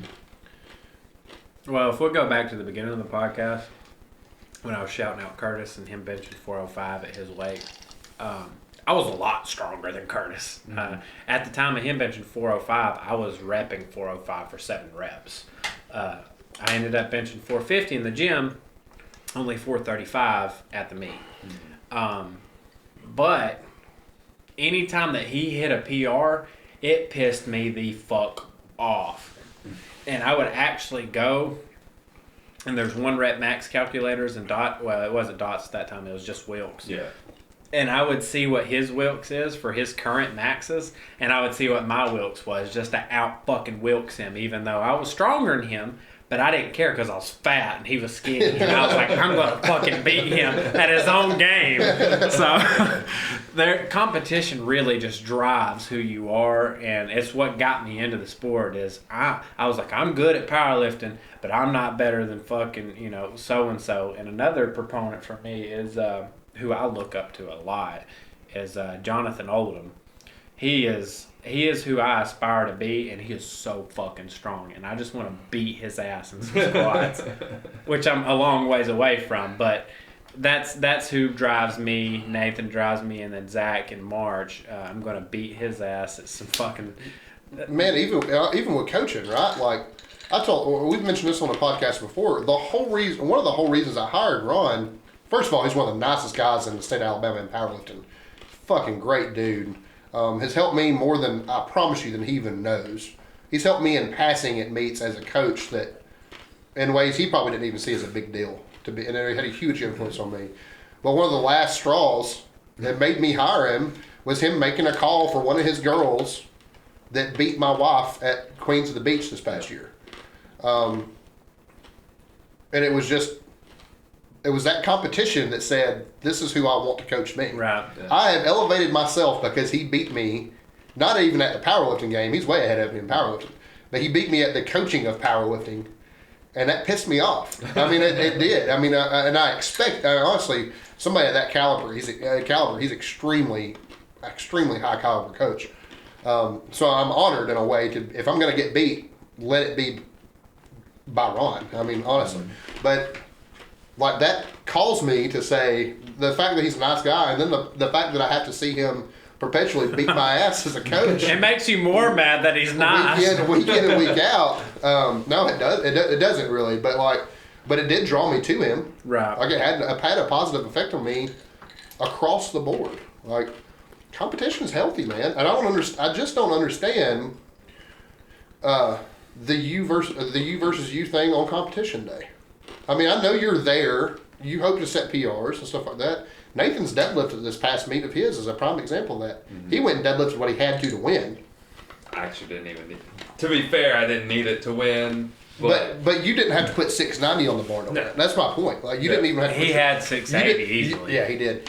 But he didn't even have to put himself in harm's way. But like that I would have. He would have if the dude that he was competing against would have called up 670. I would have called whatever the kilo conversion is. I think it's 672. I would have called the same thing. He would have called that, or that would have been you were ahead by bench press, so like you wouldn't have had to pass him necessarily. But he would have done everything, just like you said. He'd have gave his whole fuck every vertebrae in his back to make sure he won. There's nothing more upsetting when you go to a meet and you look at your rosters for the flats and you're the top of every one of them. Some people like that. It upsets me because I'm like, there is no competition here. Like, I'm just going to walk. And that's another thing that we didn't touch on earlier when we was talking about, what was we talking about? We was talking about, shit, I'm getting off on a tangent. But basically, when it comes to powerlifting and being tested and untested and all that, like, you want to compete against untested if you're untested. But powerlifting's getting to a point where there are so many different fucking things that you could go into. You could be a master, sub-masters, equipped, non-equipped, this, that. And it's just like handing you a fucking trophy. There should be, if you're over the age of 60, you're in your own class. If you're a female, you're in your own class. Otherwise, you are fucking fighting to win. There should not be 15 awards awarded at the end of it. These big meets, the big money meets are all done by dots or wills. Yeah. Right. So that's how it should be. Of course, you can still win your weight class and stuff like that, but like. So it's kind of like you. At the end of the day, lifter of the day is done by wills, right? Yeah, or dots depending on depending on federation. But we lift USPA, so they use dots. Yeah. But I mean, lifter of the day, where you get the prize or the money, is the total competition. It's the total. Right. Like, it doesn't. You win your weight class, great. Here's a medal. But all those pats on the back, I think, feeds into what we're talking about as the competition. Those pats on the back don't help them. They're like, oh, I won a trophy. I did good. You didn't. You were garbage. You were the only one in your fucking class. Like that shouldn't be a thing. I've won so many medals that I have thrown away because I won them because nobody was in my weight class because I was equipped or not equipped. There should be. Which equipped and non-equipped should be a difference. You're always competing against the record book. Let that be known. Right. Yeah. But at the level that, I guess, is it fair to say that Nathan's probably the closest to breaking state records out of the three of us? I've broke state records. I know you have, but currently, as things sit, probably Nathan, right? Because you was talking about 220 chasing that deadlift or whatever, 220. Oh yeah, guaranteed. You're always competing against the record book, and that's completely fair, and that's obviously an elevated sense of competition. But it is not the same as having somebody across from you that you have to edge out by 5 kilos to win. It is not the same. Actually, speaking of that, I have broken multiple state records that I didn't even apply for because I didn't give a fuck. The whole reason I started powerlifting was to fight the people that I was going against. Mm-hmm. So. I know I've broken the bench press because the bench presses are really, really not that heavy. The squats are astronomical. They probably have changed, honestly, because there's some pretty fucking big bench presses. When I started, though, the biggest bench press was 430, and I beat it by 435 in Alabama. Well, that being said, I was in the junior. Yeah. I was in the junior. Yeah. So I'm no longer in the junior. 3 years past, but. When I was in the junior, I beat it by 5 pounds, and I didn't even apply for it because I wanted to beat that motherfucker that bench press 405. And you wanted to beat him by 30 pounds. You wanted to rub his nose in. I wanted him to look at me and see that I'm superior. I don't in the same sense. Like, not only do I want to win against the best competition of the day, because I'm never. I mean, let's face it. I'm 33, and have a 1,500 pound total. I'm never going to be a professional at this. Not in terms of coaching, sure, but not in terms of my actual lifting prestige. But I do want to go win the day. I do want to be the best one. That's why you go, right? At the same time, just like I don't want to win against somebody at their worst. I don't want to lose to somebody at their worst either. I want to lose to somebody at their best. That's even worse. You know what I mean? Like, I want to know that I did everything I could. If I still get my teeth kicked in, that's fine. You know, I'm probably going to compete at 275 or 308. There's some really good dudes in both those classes here in the state of Alabama. One of those guys show up, put up state records, national records, something like that. I will lose with a smile on my face. But I'll be goddamned if I ain't going to go out there and try my damnedest to do everything I can to keep him from doing that. And it's not, is it realistic at that point that I win? No. But like, I'm going to, just like I want to win at my best and I want to win against the best, I'm going to lose at my best and against the best too. I mean, that's just so the first meet I ever went to, was with Curtis, and it was an SPF meet in TriStar. And TriStar's not a bad place for me. TriStar's not a bad place. Percy's Black was at my first meet in my weight class. And he opened up with a 788 squat. Mm-hmm. And I was like, that defeated me. I was like, damn. But I still blew my asshole out trying to squat 530 like we were in competition. I didn't give a fuck. I wanted to give my best performance. You know, that's another thing too about all this. Like, we were going to get into social media rivalry a lot of the time. I don't really know that social media rivalry is necessarily a thing for the most part, because typically the loudest people on social media those comments are always coming from below. People with better than you are not blowing your comment section up about how crappy your form is or anything like that. You're never going to catch somebody like, you know, you're a really strong dude, but I guarantee you're never going to catch Jonathan Oldham shitting on you in the comment section. Jonathan Oldham. But I bet you are going to see some fucking SARMs goblin with broccoli hair tearing apart your not the broccoli hair tearing apart your squat depth on Instagram. I don't. But it never comes from my point is that shit never comes from above. Yeah. It only ever comes from below. I never notice it on Instagram. I don't have a ton of followers on Instagram, but go follow me on Instagram. But I don't have a ton on Instagram. But anytime I've ever posted on TikTok, I posted like me benching 315 for 14 or 15 reps. You know, a pretty crazy amount. And these dudes were like, not a single rep was done because I have short arms and a big chest. Mm-hmm. So like, and I'm like, okay, like, you know, I locked them out and they touched my chest. Let's see your video of pressing 315. Let me see you do. Let's go, baby. Right, like tag me in it. I'm just like, give you kudos. Like, literally, I just commented like, okay, thanks. You know, like, who cares? Like, I've met 4 people in my life to be able to do that. Like, who cares? It hurt her feelings really bad, but one of my stronger girls squats over 400 pounds, has a pretty big deadlift, big bench press too.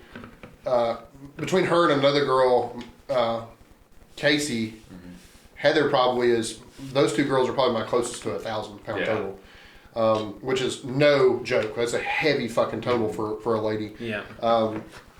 Anyway, we posted a video of her squatting over 300 pounds for reps one day, and boys, this was when reels first started getting going, and boys just tore her apart on Instagram. I ended up having to take the video down because it was like affecting her psyche so much that she didn't want to come back to the gym. The mass moves mass type shit. You know, like, this is affecting her so bad that she no longer wants to be a powerlifter because y'all were shitting on her. Right. But every one of those boys couldn't put 315 on their back and squat it 5 or 6 times like she was. Shit, she can squat it for 15 probably. That's a thing that fucking really fucks with me is when I would post on TikTok, a common theme is they would say, mass moves mass. And I'm like, what does that mean?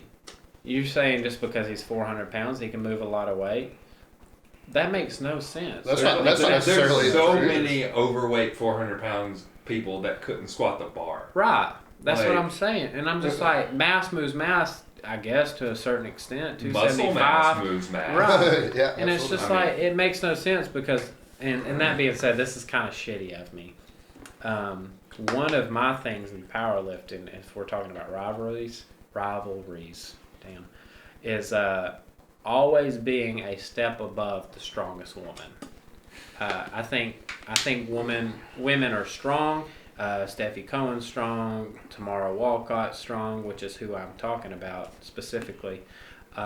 She deadlifted 630 Yeah, some monstrous. 630 on an elephant I love bar, her. and I couldn't have that. I had to deadlift more than her. I cannot be out deadlifted by a female. I can't be out squatted or out bench press, which is far on the bench press, but squat and deadlift ain't very far. And one of my goals is to constantly stay above the strongest woman. Not because I think women are lesser, it's just, one of my goals is to stay above. Boy, there's some elite women in powerlifting. I mean, just... Have you seen Hunter Henderson? Yeah, Hunter Henderson is a fucking beast. Monster. She moved to bodybuilding full time, but... No, not Hunter Henderson. I'm talking about CC Ingram. Oh, okay. I'm thinking Holcomb. Well, she was married, changed her lane back to Ingram. Okay. But she's bodybuilding now, but she was going to be the first girl to bench press 405 raw in Which is competition. ridiculous. It was anticipated. She had a 600 plus pound squat and a 600 deadlift. That's stupid strong, man. She was unbelievable. One who was directly in competition with Steffi Cohen, right? By dots or Wilkes or one. I don't remember Which what. Steffi Cohen's one of the strongest females. At one time, you had the top 5 people by Wilkes in the world were women. It was like Mariana Gasparian, Steffi Cohen, CC Ingram. Hunter Henderson was up there. I'm sure it was she Mariana that was direct competition. Mariana was a fucking. But I mean, balls. I think Steffi had like a 666 point Wilkes or something. Yeah, Steffi's it was Mariana that passed her with like 670 or something. Yeah. Because she had, but lower Steffi was 123 pound power. I think it's worth mentioning. So it helps Dots and Wilkes scores, obviously. I think it's worth mentioning earlier in my story talking about Perseus. He was top 25 in Wilkes at one point. So in the world. Yeah, in the world. So he was up there with Joe Sullivan, and Joe Sullivan squatted 405 for like 60 reps. So Joe Sullivan's like monster. Joe Sullivan is one of the most shit talkingest ass people. I love Joe Sullivan. He's great. I don't think any of it's most of his isn't unwarranted for the most part. I don't think I don't know. I think he just starts shit. I think he does. I think he starts shit. I think it might be a little bit, honestly. But you're seeing this rivalry in professional powerlifting a little bit more now, and it happens on social media more than it happens to us average Joe powerlifters. I think it happens more on social media because it's bigger. It's a national or worldwide group now, and it draws attention. And you're still only talking about 3 or 4 dozen dudes that run the world. Yeah, basically. And it's all amongst them. Yeah. Like, was it not Taylor Atwood that was all over Derek Thistlewaite's ass? Was it? Was it Taylor Atwood or was one of those boys? I know Taylor Atwood, but I don't know Derek Thistlewood. I heard y'all talking about. He's like the youngest. He's like the youngest guy to total 2,200 plus. The dude's got like a 9. He's got what? Has he got a 900 pound squat? 800 something pound squat. He just recently deadlifted 8 something. So there's I think he's got a 903 deadlift in competition. Does he? There's some kid that y'all might know him by name, but he used to ask me for bench press tips back when I first started powerlifting. If that tells you how old I am. And I was benching like 315 for like 8 reps, and his Instagram handle is 1rep Maxius. Y'all know him, Maximus or something like that. He's like a 19-year-old kid, and he's deadlifting 800 for reps. He's phenomenal, and he's up there with Duncan Hundley. If y'all know Duncan Hundley, I'm familiar with him because of you. Yeah. He's just something else, and it pisses me off that he asked questions to me, and I'm just like, he surpassed me by a lot, and I'm just wondering what's in the water up at Tennessee, because he's in Tennessee as well as Duncan Hundley. It's like, what are they? Tennessee's pretty fucking stiff, dude. Pretty strong. I just saw at a drug tested meet in Brentwood, somebody pulled 744. Yeah, that's. And he was not necessarily a lighter weight class. He was either a 198 or a 220, and that's still pretty goddamn good. Yeah, that is still pretty strong. Tested. At a drug tested meeting, it was absolutely. And nuts. it's crazy because testosterone levels are so much lower in this generation than they have been previously. So where are these big boys coming from? Knowledge is easier to find, better technique. True. There's less back and forth about it, better coaching, better nutrition. Let's be honest with you. I mean, there's a lot of, there's a lot of things that factor into it. I mean, that goes with any sport, man. People, older people, especially in this state, when it comes to Alabama football, you hear them talk about fucking Kenny Stabler being the best fucking quarterback ever or something. Man, Kenny Stabler couldn't walk on at Alabama right now. Talk about him being great all you want to. Talk about that generation of football being better because it was more defensive or whatever.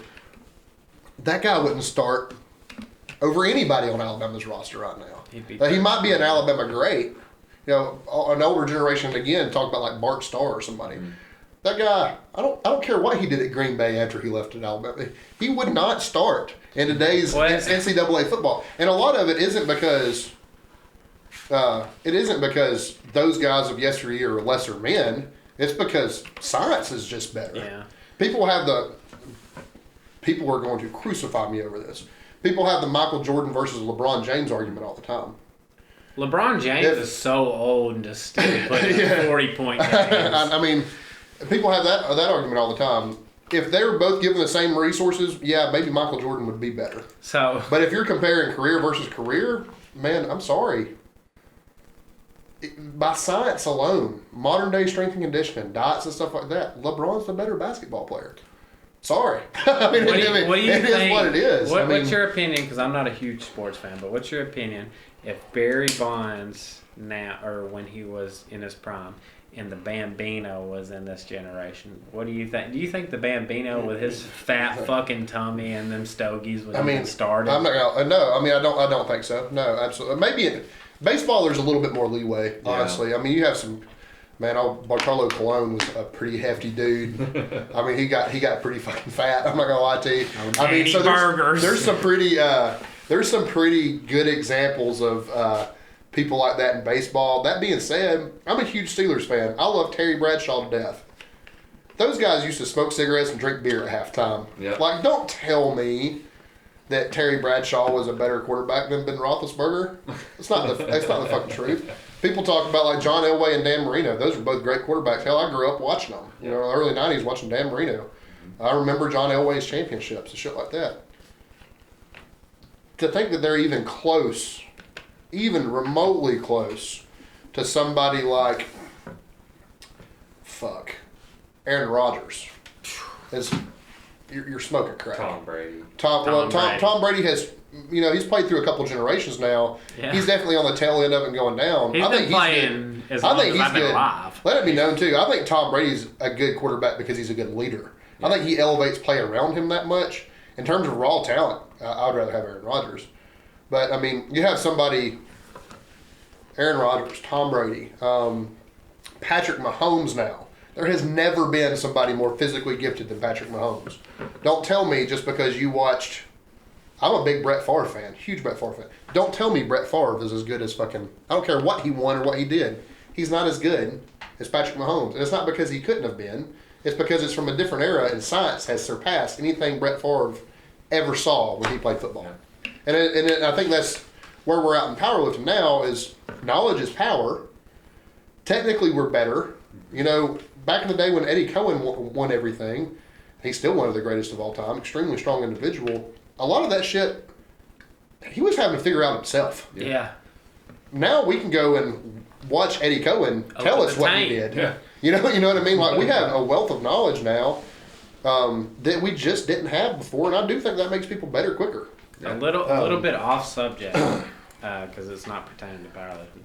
I think this generation is stupider than it was in the previous years, and we have the most wealth of knowledge capable. I know why about that. Accessibility to knowledge is not inherently knowledge itself. Mm-hmm. It's because we're living in a generation that wants a here and now answer and doesn't want to know how we got to that answer. There was a time, Sandy's a very analytical person and could tell you about this because she has a very logical brain. But there was a time where human beings were more concerned with the process in which you get the answer than the answer itself. Yeah. Now we're spoiled because we have Google in our pockets and we want a here and now answer right now. We want that answer right now. Here and now. Yeah, absolutely. And I think genius really lies in in figuring out how to get the answer. Well, you know? so it's no different. I didn't mean to cut you There off, you go. Nathan, but it's no different because y'all both know that I study Japanese pretty frequently. Yeah. And there's fucking 3 alphabets, the third hardest language to learn, and it pisses me off because there's so much to learn on it, and I just want to be able to learn it like it's Spanish. Like Spanish is so closely related to English, too. and Japanese up until 10 years ago didn't even have textbooks capable of taking you to the native speaking tongue. So I struggle with that daily because I can just go and look and see, you know, they're making like headphones that directly translate shit from somebody directly to your ears back and forth. And I have to fight that because I want to learn it at a native tongue. So the wealth of knowledge that we have and we don't access is crazy to me. Because there's so much shit you could learn. Most of the time, I mean, we talk about this. For you guys that don't know, my formal education's in music. So before I was a powerlifting coach, I was a professional bass player. We talk about this in music all the time. Anybody can make something sound complicated, but not everybody can make the complicated sound simple. Well, that's a process-oriented thing. Yeah. The more familiar you are with the process itself and not necessarily the end result of the process, the more you can manipulate said end result, right? Mm-hmm. It's the same idea, like, right? I mean, the more intimately you understand a process, the more you can manipulate it to your own. That's the difference, like you were talking about, between you being an athlete and me being a coach.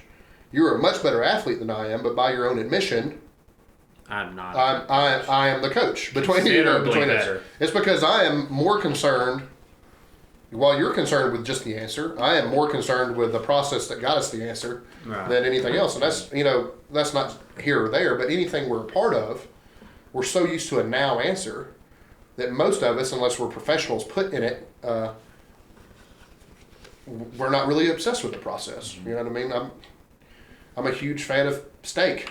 I like eating steak. I don't really care how a cow is processed. Yeah. That's how I am about powerlifting. You know what I mean? I don't care how I got to a 700-pound squat. I just want to know how to know that you did it. Well, yeah, I just want to get there. I don't care how it's done.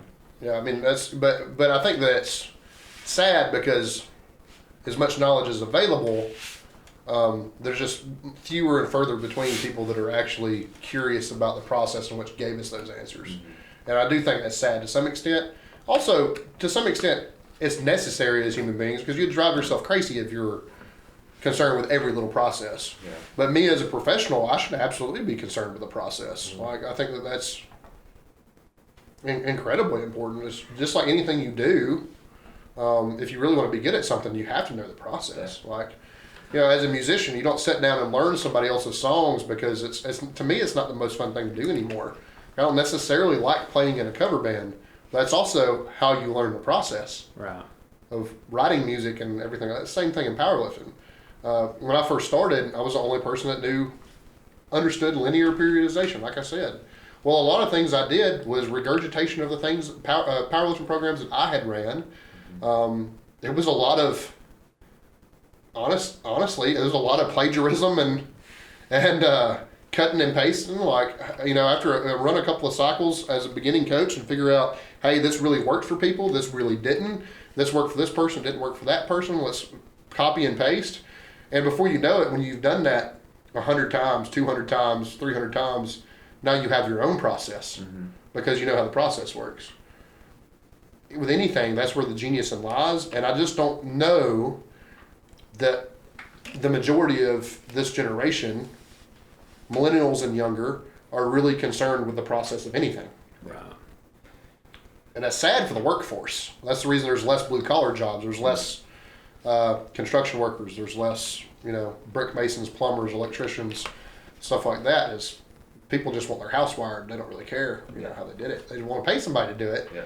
But the unfortunate thing, when somebody chooses their education or their career path, they don't necessarily say, I'm going to go learn this process so I can be good at this and this can be my career. So it's kind of fucked, to be honest with you. I mean, well, I think there's also just speaking directly of like the brick masons and the electricians and the plumbers and all that.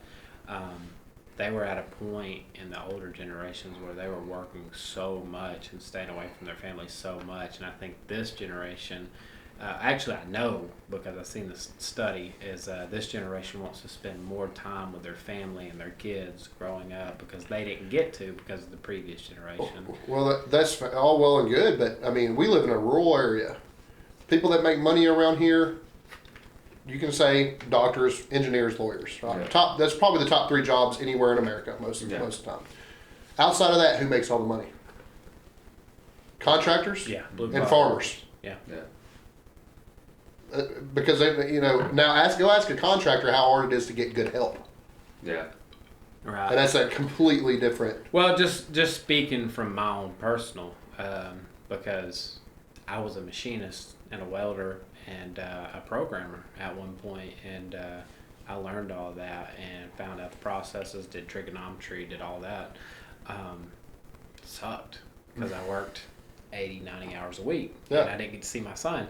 And I gave up that to sell tires. You know what I mean? Yeah. I make considerably less money, but I get to see my son. So I think this generation's also dealing with that in the same hand of being in the middle of a pandemic and also being in the middle of recession. It's a weird place to be in. I think in general, people are more concerned with quick answers and everything. No, I talk about agree. this in the music industry. There's a reason why, me and Nathan probably more so than you, we're kind of music snobs. Mm-hmm. But we actively have to seek out music that we want to listen to. Yeah. Most people will just turn it on 103.7, and whatever 103.7 tells them is cool. Mm-hmm. That's what they listen to. Well, this is supposed to be a cool song. I either like it or I don't. You change the channel to another major radio station, or you listen to the song. Right? That's how people consume music. It's a here and now answer. Yeah. Now most people are consuming music by what's popular in a TikTok or a reel. You know what I mean? So I mean, it is what it is. But it's a fast food mentality with everything. With the news, people are, regardless of what side of the demographic you're on, in terms of Republican or Democrat or an independent like myself, most people are going to flip it to their favorite news station, and whatever they tell them, that's what they buy, baby. You know what I mean? And that's you scroll through Facebook or something, and it's like, this is the headline. They read the headline. Okay. No need to even read the damn article. You know what I mean? I read the headline. That's all I need to know. And you just keep scrolling. Maybe you comment on it saying, I knew this person was shit. Yeah. And then you just keep scrolling. Getting people to meal prep is like pulling teeth. You know why? Because you're going to spend 5 minutes in a McDonald's drive-thru. Yeah. You know what I mean? It's a quick answer to everything. We have a problem in this country with obesity, and most of it's not because people really want to be obese. It's because they have a preference for convenience over their own health.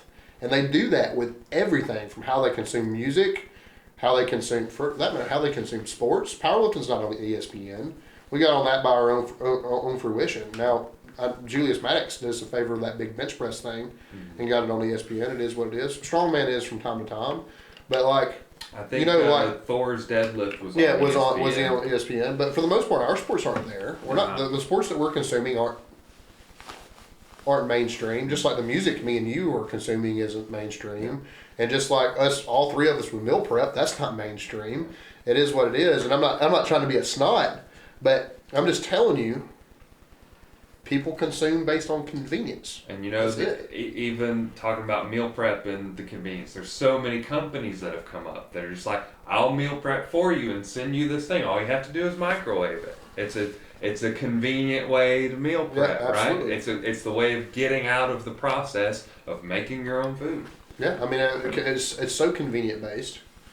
So I wonder, to tie it back into the actual conversation, I wonder if people aren't concerned with Rivalry anymore because it's more convenient in some ways to show up, compete in your class of one, get the medal, take the picture in front of the banner, tell everybody on Instagram you won gold with your 1,200 pound total, fuck off and go home. I mean, it is. And I wonder, you have to wonder if it's permeated our culture.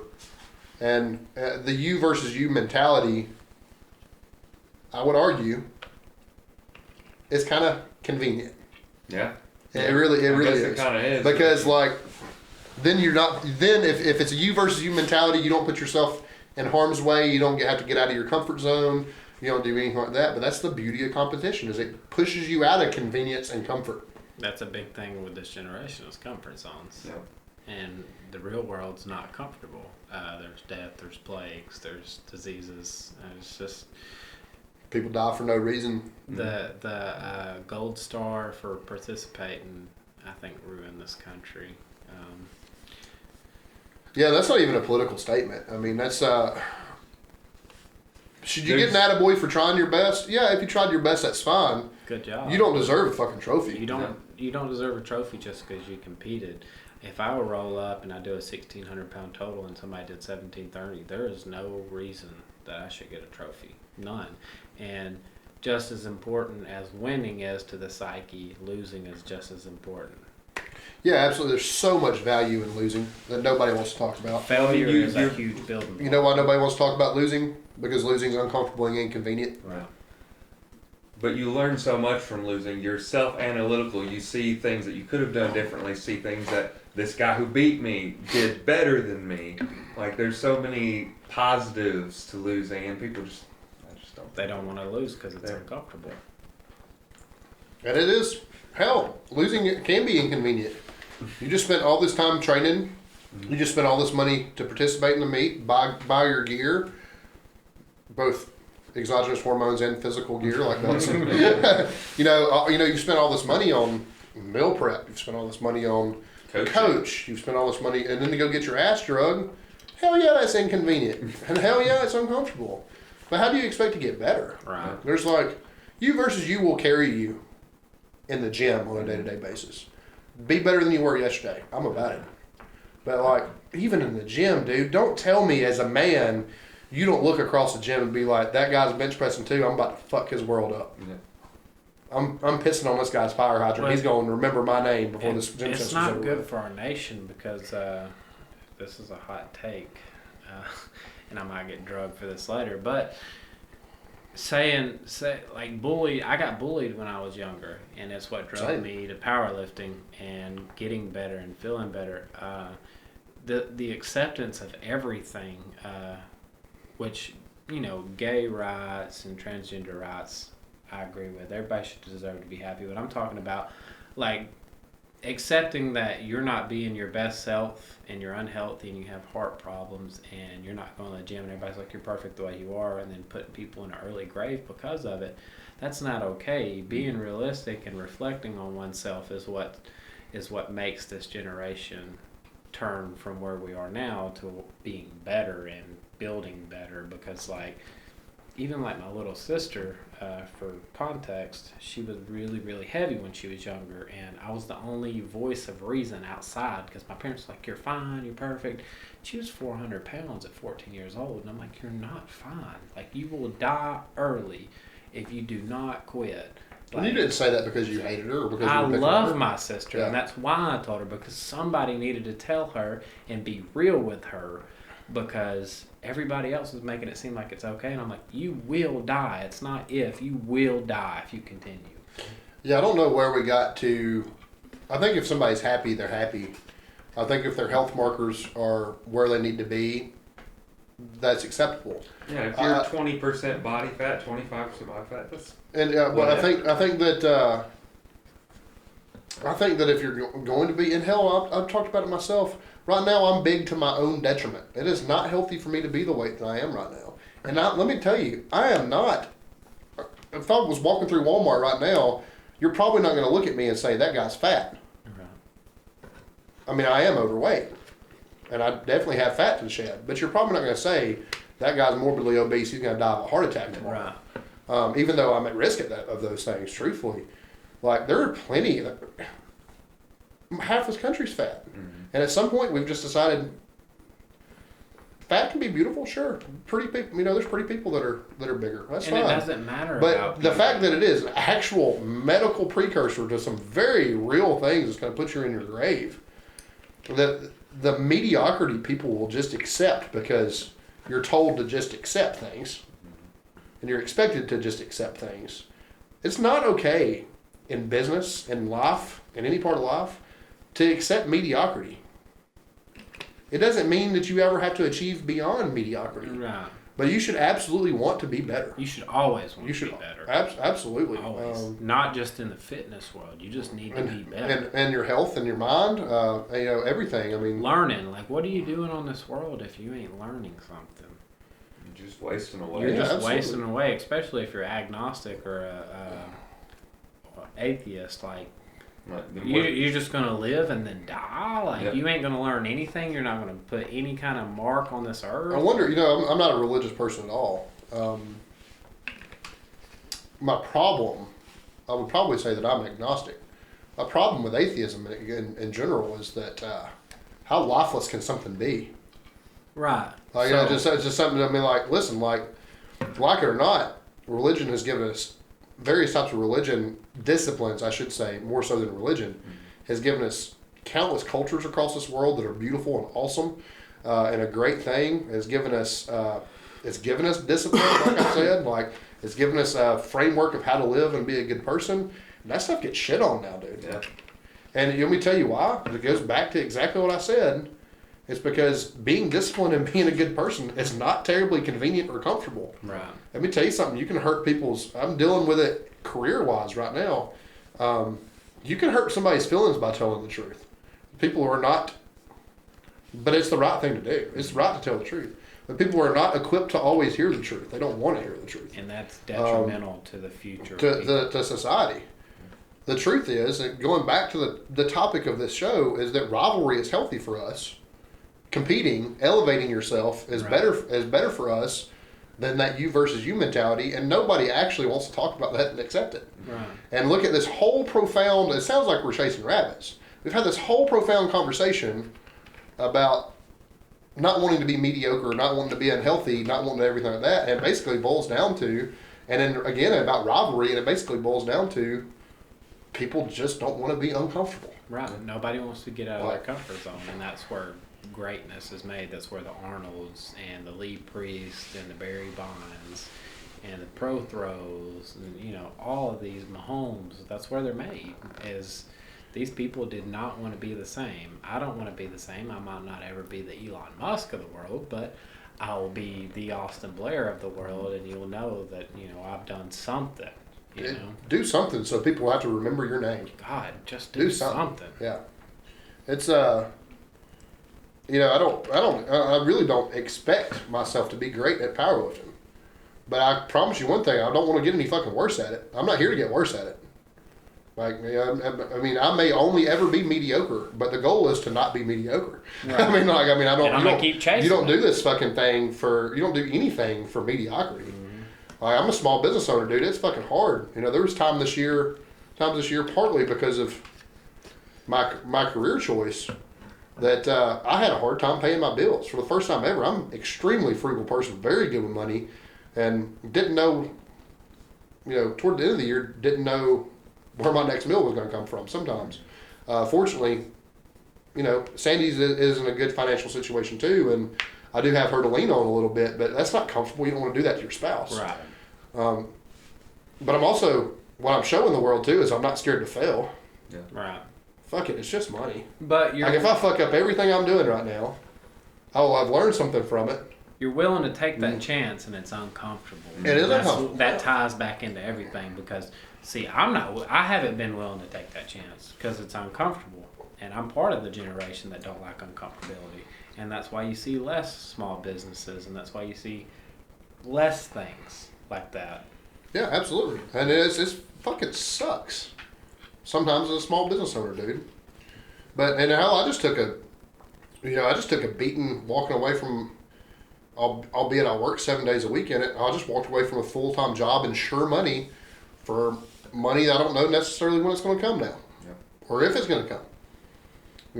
But that was also the move I had to take to actually get better and be better. Yeah. And this whole thing being about rivalry, it can be you versus you.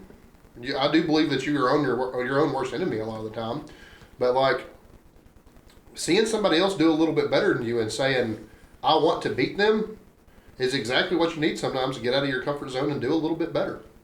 And I'm just telling you, it is not a negative thing in any shape, form, or fashion.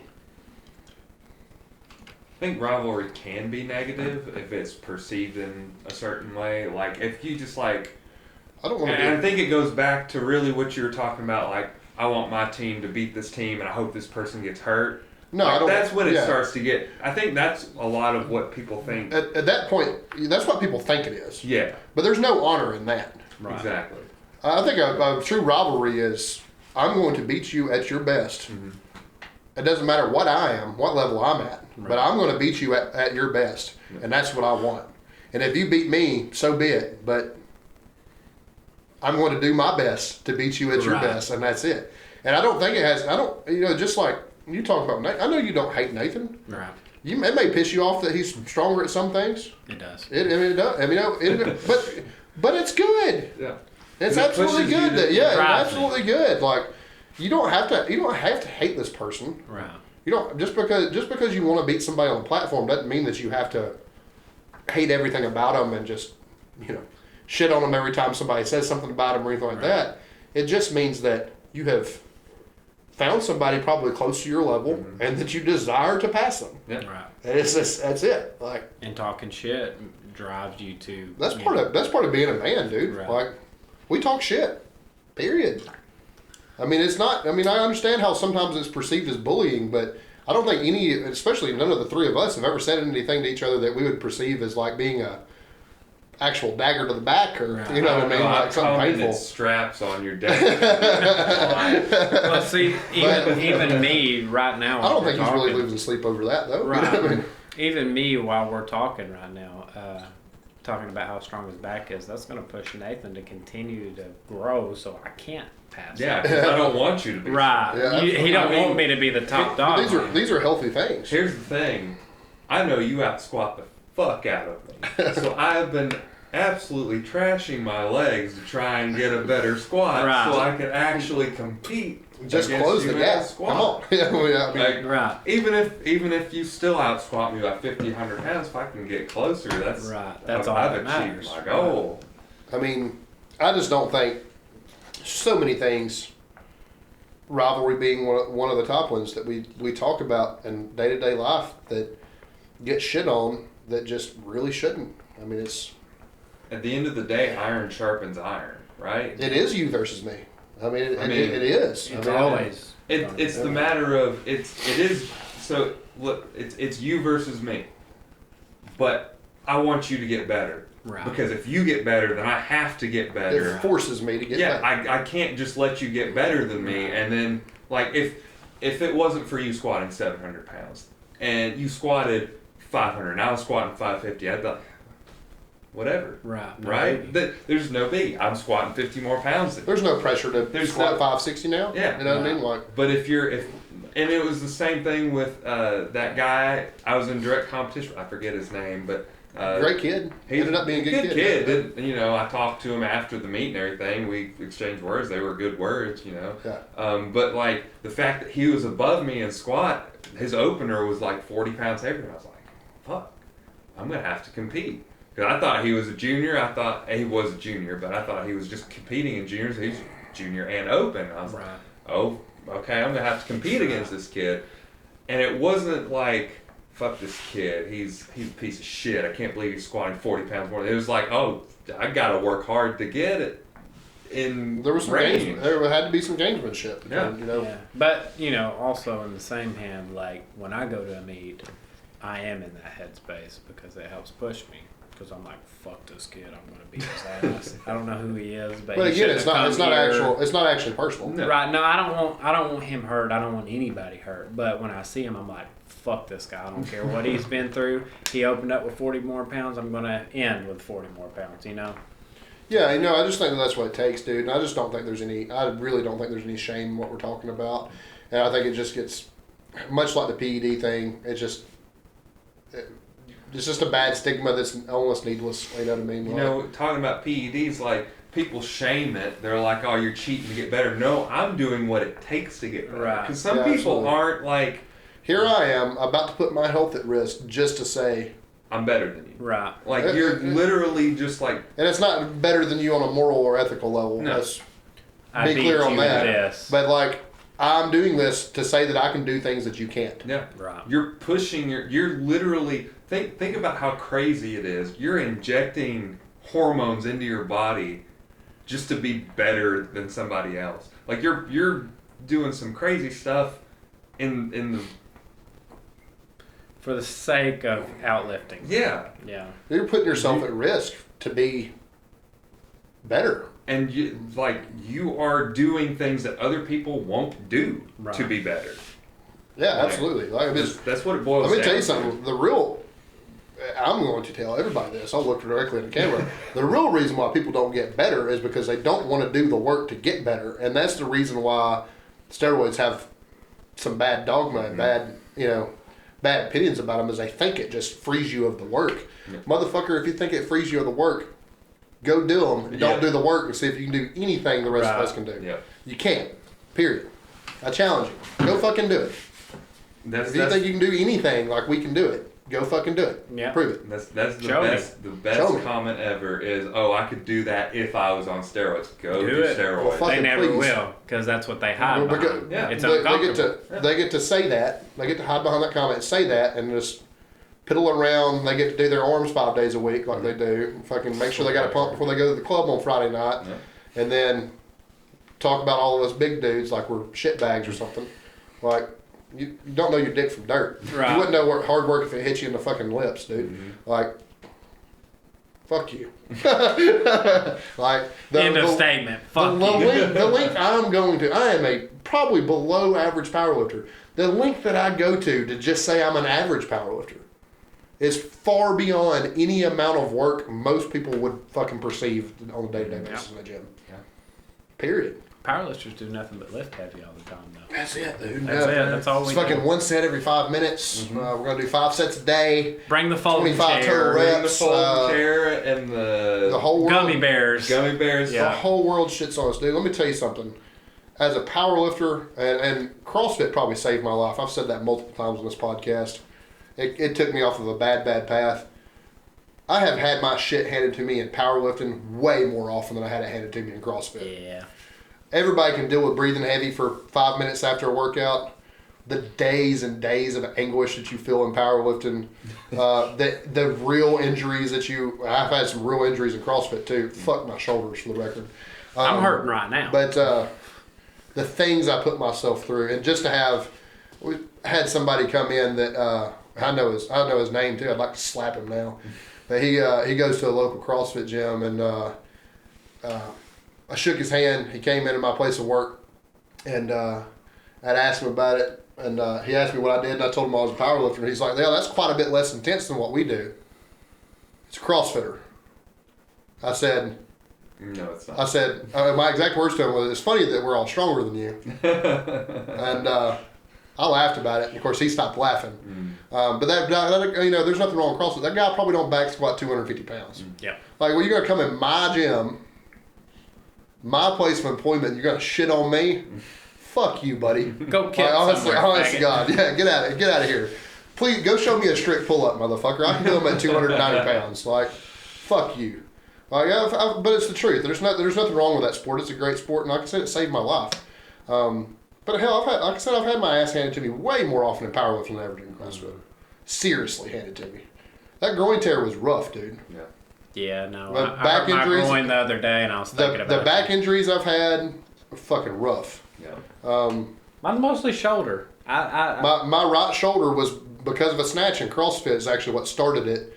But the pain I've dealt with bench pressing 2, 3, 4 times a week as a powerlifter because of that. It's like people just don't have any fucking clue, dude. They don't. Nobody ever does until they get in. Just talking about when I was in prep for this last meet that I did, and I don't know if I talked about it on the podcast. I think I talked to you about it directly. I know I talked to Sandy about it.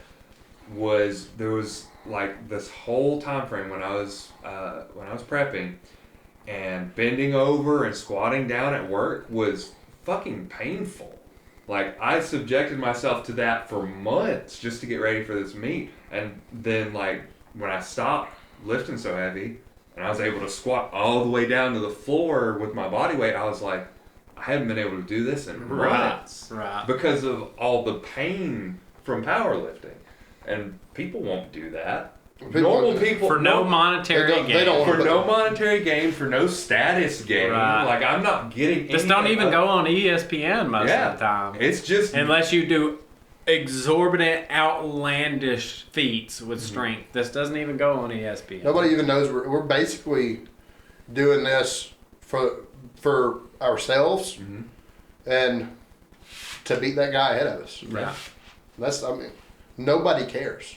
Nobody. Girls don't care unless they're in the sport. I got into weightlifting thinking girls would care. They don't. They don't. You know what I mean? I'm fortunate that I'm married to somebody that does. Yeah. She appreciates what I do, supports me in it, and everything else. You don't get in it for girls. Mm-hmm. You don't get in it. You don't get in it. You don't get in it for. Me and Sandy got into it together, so I can genuinely say I didn't get in it for that reason. But you don't get into it for that. I mean, you don't get it. I mean, nobody sees it. Nobody sees what we do, the grind we do every day. Yeah, they see us our top set of the day on Instagram. They don't see the other hour and a half of the workout. Right. Or they don't see the fucking RDLs we're doing. We can barely fucking wrap our hands around the bar because my arthritis is so bad from deadlifting that I don't have any grip strength left from pain alone, not because my hands are weak. Like, nobody sees that part. Right. It's like, no, I mean, I don't know. I mean, it's as big of a grind as anything I've ever done. Any other sport endeavor. And I don't know how it gets cut so short, and I don't know why it's so trendy to just, but it is pretty trendy. You see the folding chair. Yeah. In a video bear all the folding fucking chairs. time. Gummy bears and folding chairs. We do eat the fuck out of some gummy bears. Can't confirm. That one's true. I have yet to bring a folding chair into the gym, though. No, I don't think I have either, but I have eaten several packs of gummy bears in my time. That insulin, it helps that insulin. I just like the way they taste. So Intra-workout carbs, baby. Yeah. You know what I mean? Like, and I'm not gonna be that guy with the powder and like mix. I think the only grind that can compare that's probably worse is bodybuilding. Bodybuilding. Yeah, bodybuilding. And I know that I'm not willing. I know that a lot of my functional fitness CrossFit buddies are going to get real huffy and puffy about this, but I promise you, there's not a bigger grind than bodybuilding. No, I can guaranteed. say just from recent experience that being on the cutting aspect of bodybuilding and trying to like lift is extremely grindy. Because there's things that I know I should be able to do, and my body is just so weak and so tired, and it's like, it's not happening. Right. Like, even just bicep curls. Like, I'm on the bicep curl machine, and I'm like, yeah, and then it's just like cramping up, and it's like, God, I can't. And you're just on, I shouldn't say just on the cut, but you're not in a bodybuilding prep. No, Right. I'm not. You're not in your Like, peak weeks. You ain't pumped full of diuretics, and you're doing a water cut next week. Yeah. So you might experience some of this stuff, but like, the things I watch my coach Grant do, what I've watched Elizabeth do, our bodybuilding friends, Salsa, his wife, several people in that sport close to us, the things they do, I'm not sure, and I'm going to attempt to do it next week, next year for that transformation show, but I'm not sure that too many people can hack that. No, you have to be in a whole different mindset. That's a whole different mindset about food. Food is no longer enjoyable. Yep. Nothing's enjoyable from what I see. Like, I really do think that's got to be the only grind on planet Earth that compares to what we do. You know, I haven't ever prepped for strongman. Strongman looks pretty fucking rough. Yeah. And, a lot like CrossFit, you have to be prepared for 100 different things. Yeah. And that's the hard thing about CrossFit is you don't know if you're going to do a clean and jerk ladder or if you got max pull-ups in 5 minutes. Like, it could be anything. You got to be prepared for it. And that's the hard thing about strongman too. I've never done that, so I can't speak on it. But just watching these guys do these bodybuilding preps, I'm really not sure there's anything harder. No, The amount of that's discipline rough. it takes. I've always been very vocal about not being able to do that. Watching Salsa go through his prep, and he starts getting the death face, and he's on hour 24 being fasted and doing stair stepper for 40 minutes, and I'm just like, no thanks. Yeah. That's too. I don't think I could ever commit to a full bodybuilding. And we talk about this all the time. Our mentality is so geared toward, and I have to change this. I compete on March 4th. I have to swap my mindset in a day's time. March 5th, my bodybuilding prep starts. Yeah. I'm not sure that we're accustomed to that mindset. I mean, Yeah, you're getting a taste of that, but our self-esteem is tied to how much weight is on the bar. Yep. Yeah. I mean, it's our self-worth is tied to can I rep 315 on bench press? How many times can I hit it? Like, you know, can I do this on deads? Can I do this on squats? Whatever. That's what it may always be. stops Like, me during a cut. Is strength. Yeah, I mean, that's the most discouraging thing is like, I know I need to be lighter. I have to compete with you at 275. I'm 290 right now. I got 15 pounds to cut by March 4th. Like, it sucks to fucking cut. Yeah. It does. It makes you think, and mentally it drains you because you're so like in this mindset of I know I'm this strong. I've been this strong before. Right.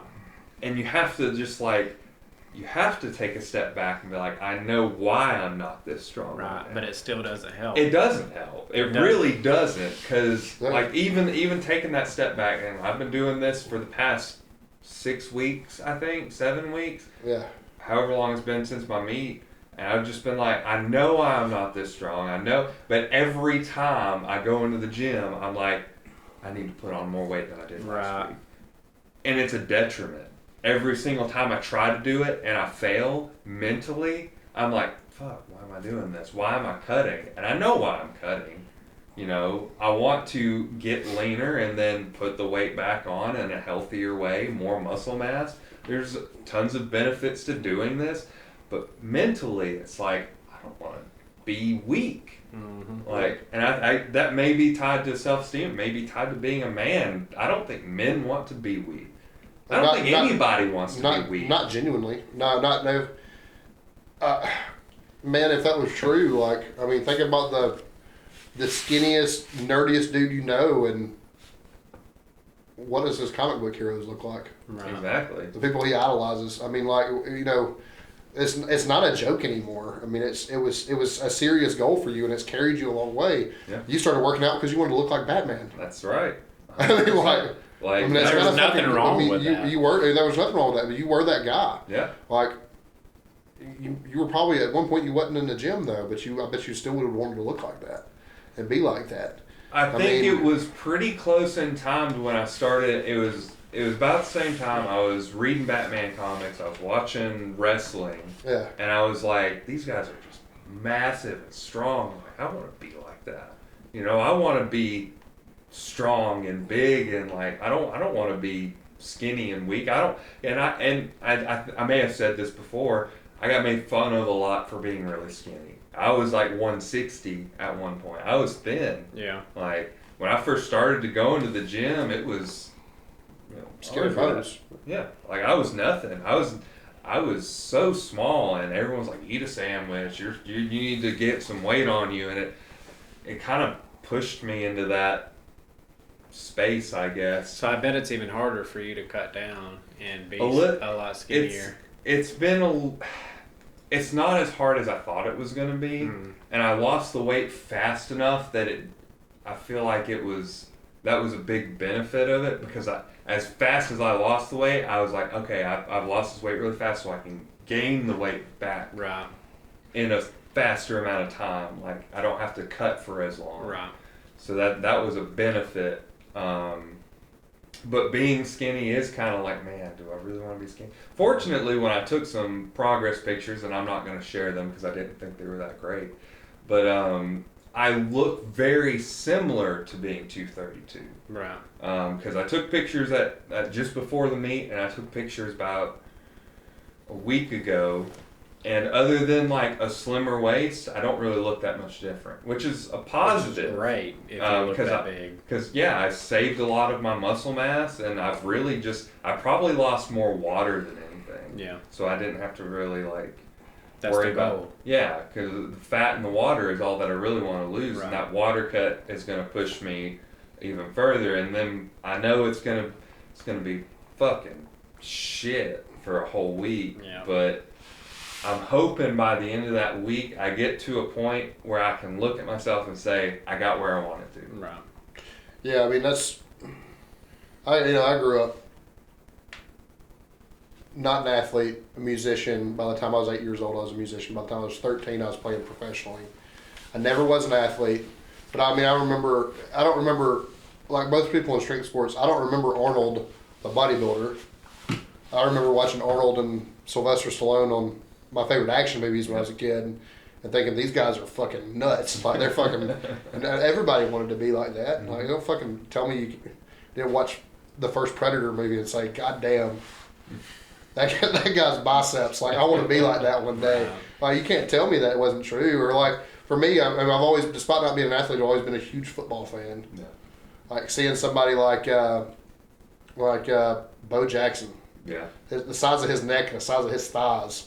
Or a big person in the 90s when I was growing up was Mike Tyson. Yeah.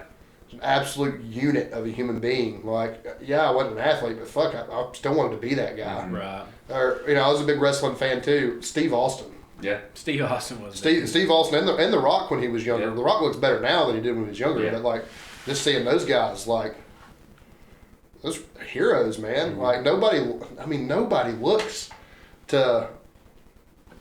Every man in America has somebody like that. They say, God damn, I want to be that way. Mm-hmm. You know, everybody does. I just don't know. I don't know. How we don't want to put in the effort to get there. Right. Absolutely. And that's what it boils down to, right? Right. Absolutely. And even now, still, we're looking at our own faults. Me and Austin have sit here and admitted to you that it's our diets that hold us back from looking the way we want to, performing the way we want to. A lot of things like that. We have to sit here and honestly ask ourselves, are we as serious as we think we are? I do it all the time. If we were, wouldn't you? Why can't we choke down that chicken and rice instead of McDonald's and 14 margaritas? You know what I mean? Like, I don't know. It's funny that this conversation about rivalry turned into one of whether or not you're willing to do work and do the inconvenient things, but right. I think it really that is the heart of what we're talking about, though. I think that's the heart of rivalry. But I mean, yeah, because if you have someone who's better than you and you want to be better than them, with the rival, like that rivalry pushes you to do things you weren't gonna do. Right. I wasn't gonna diet down. This guy's better than me for a reason. What is he doing? What can I do that he's not? Yeah. To pass him. This guy isn't dieting down and losing the weight and then gaining muscle back. Right. That's what I'm going to do so that I'm a leaner, stronger version of him. So I surpass him, yeah. Yeah, you're hoping, you may compete at 220. We talked about all the time. Like the next time you're at 242, the next time you weigh in the mid 230s, you're going to be a smaller body fat percentage. Mm-hmm. You're going to have more muscle mass on you. You're going to be leaner, meaner, bigger, stronger than you were the last time you were in the mid 230s. Mm-hmm. That's the hope. You're willing to do something that the guy next to you is not necessarily willing to do. I'm willing to fucking eat ground turkey and egg whites. You're about to do that for 3 days. The biggest pile of shit breakfast I can imagine. I gag thinking about how awful this is going to be. Hopefully salt and pepper is going to go a long way, but God damn. Taco seasoning will save your life. That's from salsa. Taco seasoning. That's fair. I'm gonna buy salsa will save your life. I don't know if I can have salsa. No, but especially if it's sugar added, you can't do this on that particular water cut. But he's right about taco. I mean, all it is salt, and you're going to be drinking so much water, you're going to flush every bit of that out anyway. Yeah. So you honestly probably need it to keep you from feeling faint. Yeah. So. It is what it is, but boy, that was a long episode. Was it? Shit, that was a long episode. Y'all knew me coming in here was going to do it. Every time we do this, we add 20 minutes to an episode. Well, no. We had a pretty short episode with Albert. With Albert, yeah. But I guess you weren't here. It was just me. But me and Albert had a relatively short episode. But y'all knew me coming in here. I was going to run my mouth. So you do like to talk. I like to talk. And we also. In fairness, we had 2 different topics to talk about today. So we kind of carried the Liver King a long way into it. Liver King was about an hour, and then this was about an hour. Well, I told y'all when I started this, I can carry conversations in different ways. I don't stay on task. Yeah. So, and we did kind of go off on several tangents. Yeah. But. So a big thing, tie it all together real quick, and this is like a parting thought. These fitness influencers like Liver King, right? Like everybody's got like. I actually like this guy to some extent. Dr. Sean Baker is a big carnivore guy. Mm-hmm. Okay, these fitness influencers, not so much Lane Norton, because I do think he's middle of the road. We're going to tell the truth, and that's the only thing we're going to do. His fitness influencers, don't you think a lot of their problem is that they have this dogmatic sect of people that are going to follow them no matter what? And then inherently because of that, they can preach whatever they want to, and they don't have any immediate rivalries to be better than. Yeah. Because they have found their niche. There's nobody else in their niche. Yep. And at that point, they have monopolized a whole group of people, and there's no real reason for Liver King to be better than the next guy that promotes a carnivore diet. Right. Yeah. You know what I'm saying? Or anything like that. I mean, because let me tell you something. In that sect, in a carnivore-based, keto-based type of diet, can you name anybody larger than that guy? No. Especially on like a raw meat diet, like some of the things that he was. That's what he did. He monopolized it. I would say Mark Bell does follow carnivore to an extent, but he also eats fruit and vegetables. Yeah, he does a lot of other things. He comes and goes in it. Yeah, he's an influencer because of his past influence in a way. But he's not necessarily like one of these people that just have a niche that. Yeah, I guess that's true. Yeah. I was just thinking carnivore. He's very fluid. But I'm talking about these people that are preaching some type of dogmatic bullshit. Yeah.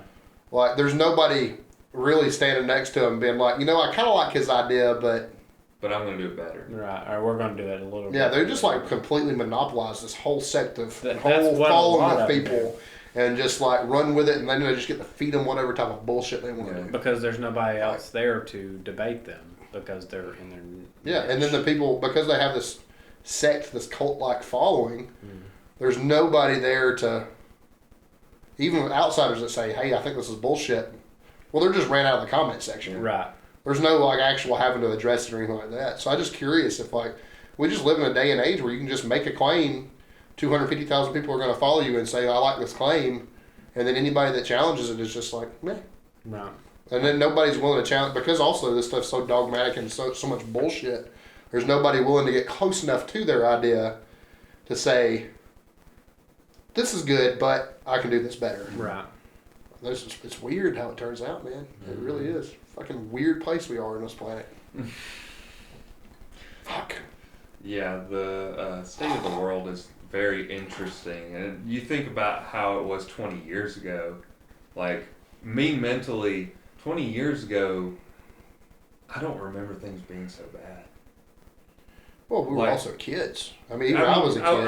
I was a kid, but like, and maybe that's part of it, but I feel like the world as a place just wasn't so like distant. Like everybody doesn't like.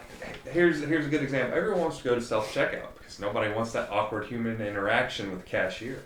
But then they go and seek out awkward human interaction behind a keyboard. Yeah. Right.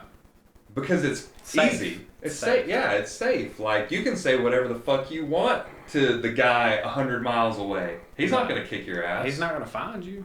Yeah. You just be like, hey, you there's suck. No repercussions for anything anymore. Yeah, there's no repercussions. Right. For, like if I said to Joe down the street, hey, fuck you, he knows where I live. Right. He's like, but if I say, hey, fuck you to the guy 100 miles away, he ain't going to do nothing. Yeah. What's he going to do? Yeah. Get as huffy and puffy as you want to about it. You can't do shit. Right. I mean, it is what it is. That's a fucking shame. Not enough people have been hit in the fucking mouth. That's exactly where I was headed with that. Not enough people have gotten their ass beat for their opinion. Yeah. Because like maybe I didn't feel so strongly about that opinion. Right. I changed my mind.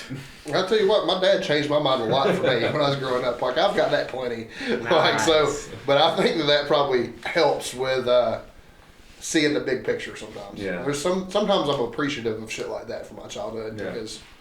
Oh, I was spanked as a child, and I feel like it was. I wish that's all was happening. Well, you got the shit beat out of you, boy. I got it in a very disciplined, like, my dad was very specific. He was like, I'm not going to do it in anger. Right. Even if I'm fucking pissed at you. I want you to know I'm not mad, but I'm still beating your ass. Well, I mean, he would cool off. If he was pissed at me, he would cool off, and then he would come back in and be like, I love you, but you did wrong. This is why this is happening. Right.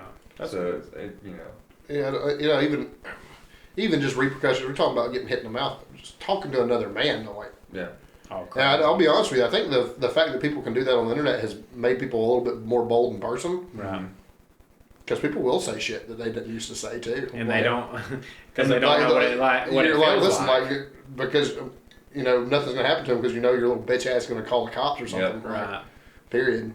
I had somebody call me out for a comment that I made a couple of months ago when the dude came up to me and he's like, "Did you say this about me?" And I said, "Yeah." Yeah, I do. And he was, you could tell by the look on his face when I said, "Yeah," that he wholeheartly expected me to deny it and apologize and grovel and kiss his ass. Me. And he was like, he wouldn't have fought me if he couldn't have fought me if he even wanted to at that point, because he was like, just dumbfounded that I was just like, just owned it and was just like, yeah, I said exactly that. And he said, "Why did you say it?" And I said, "Because I think it's true." That's my opinion on it. And he said, "Don't you think that's a little crappy, a little unprofessional?" And I said, "Yeah." Yeah. I said it. It is what it is. Where do we go from here? Is anything happening? Do you want to meet me in the parking lot? Right. I mean, sure enough, they were still sitting in the parking lot. I just walked to my car, waved to them. Nobody met me at my car. It is what it is. But fuck, I don't know what's wrong. I don't know what's wrong with people. But they expect me to deny it. No, ain't no reason to deny it. You walked all the way up here, and I still told you what I thought. You walked all the way up here expecting me to bend over and be a bitch and kiss your ass. I hate that for you. But now you get to hear exactly what I think, and you get to hear it directly from me now. So enjoy it. It is what it is. Yeah. Be nicer to people than I am. That's a big thing. I'm nice to people for real. I'm not real confrontational. He's a good dude. Yeah. I'm not nice to people. But I will. I wouldn't say that. Well, it's because y'all are my friends. I guess that's fair. Yeah. I don't know how you felt about me the first time you met me. So. I liked you a lot. I thought when I first went in, I thought Zach wasn't that cool. If I'm being honest. If I'm being honest, I thought Zach was an asshole the first time I met him too. No, I didn't think Zach was an asshole. I thought he was pretentious. I just thought I legitimately, I remember the first day that I met you or saw you. I didn't think we actually officially met, but I saw you, and you were cleaning that John guy. I forget his last name. I remember his last name. I'm not gonna say it on air, but but you were cleaning what he was deadlifting, and I was like, man, why is he being such an asshole to that guy? But now everybody knows. Now I know, and it's like, oh, that makes sense. Oh, you're going to your back now. You're going to watch me power clean your 1 minute max deadlift. That's what. But at the time, I didn't know.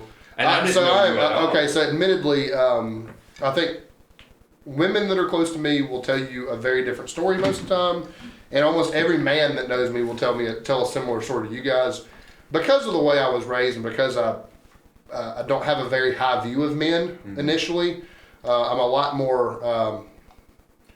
Probably a lot more prone to be rude, probably maybe even be a little pretentious, stuff like that, to men, because they typically don't get the benefit of the doubt with me, but I also spent my whole life getting my ass handed to me. Yeah. Right. And the only people that ever came to my rescue were women. Yeah, so it's something I actually am trying to work through personally, but I typically don't have as much patience for, love for, and not near as much sympathy or empathy for men initially.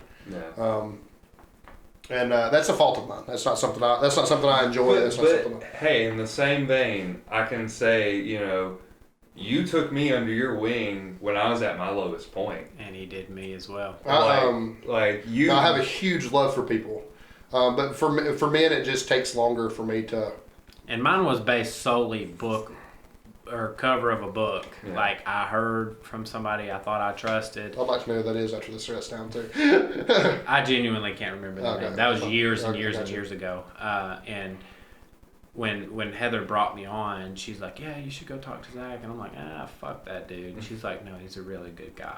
And I'm like, okay. She got the benefit of the doubt because she's a girl. He's always kind to everybody in here, and he helps everybody, be nice and talk to him. And I was like, all right. So I did. And first day I came in, Zach's like, hey, how's it going, man? What you training for? And I'm like, this dude's pretty cool. I'll give him the benefit of the doubt. And then he turned out to be one of my good friends. And I was like, oh, I'm a piece of shit. And that actually started a branch in my life where I stopped doing that so much because, you can't always trust. I'm ashamed of the fact that a lot of times men have a lower opinion of me because I do more prone to act a fool. Yeah. And I will do some jawing too. I will absolutely. And I will talk too. some shit, and I will absolutely toe the line and make you want to hit me. I do too. And ever since I met you, because I had an opinion about you, and I think the reason I didn't like you is because you were so much like me in these stories. And then I was like, wait a minute. Dudes probably think the same. For the record, I am not a good fighter, and I write plenty of checks my ass probably can't cash. I mean, I'll try to cash them though. I'll try to cash them. Yeah, that's the problem is I'm too stupid to not try to cash them. Right, I'm so fucking dumb. I'll fight. Absolutely. But yeah, I really, I'm actually in therapy. One of the things I talk about in therapy is my unwillingness to be as kind to men initially as I am. And most of the time, people that really, really trigger me, I have one person in particular that is the leader at a religious organization here in town. He's for whatever reason, I don't know, I haven't figured it out yet, he's a very respected man that is instantly, the minute I see him, is like, I have a dude like that. Like, I want to suplex him. He goes to the aquatic center. It actually has nothing to do with him, and it has everything to do with the fact that a lot of my childhood trauma comes from men and religious organizations and positions of power abusing it. Right. He probably is the nicest guy in the world, but for whatever reason, it's just a trigger, and I'm like, you need to go give that guy the people's elbow. Right. It is what it is. But I don't know. Got you. Sorry. Another tangent. Yeah. I think we're done. That's okay. I'm not an asshole. I'm really not. No. Dad jokes? Is that what? Yeah, dad jokes. We do have to do the dad jokes. I have some prepped already. Go ahead. I only have one off the top of my head. You can go ahead. You're the guest. Let's hear it. You can't run past a campsite, right? You can only ran because it's past tense. So. Good one. Yeah, that's good. All right. So, did you guys hear the joke about the roof? I did not. I tell you, but it goes over your head. Oh, nice.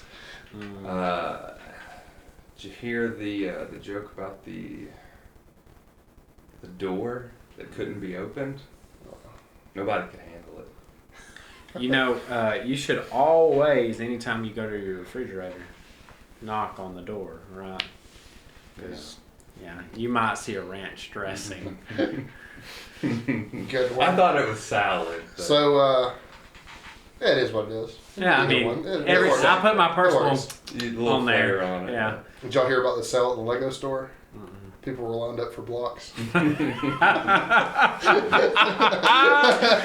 a good one. Yeah, I like that one. I'm gonna have to use that one at work tomorrow. Yeah, that's not a bad Monday. Did you hear about the scarecrow that got a promotion? No, I did not. They said he was outstanding in his field.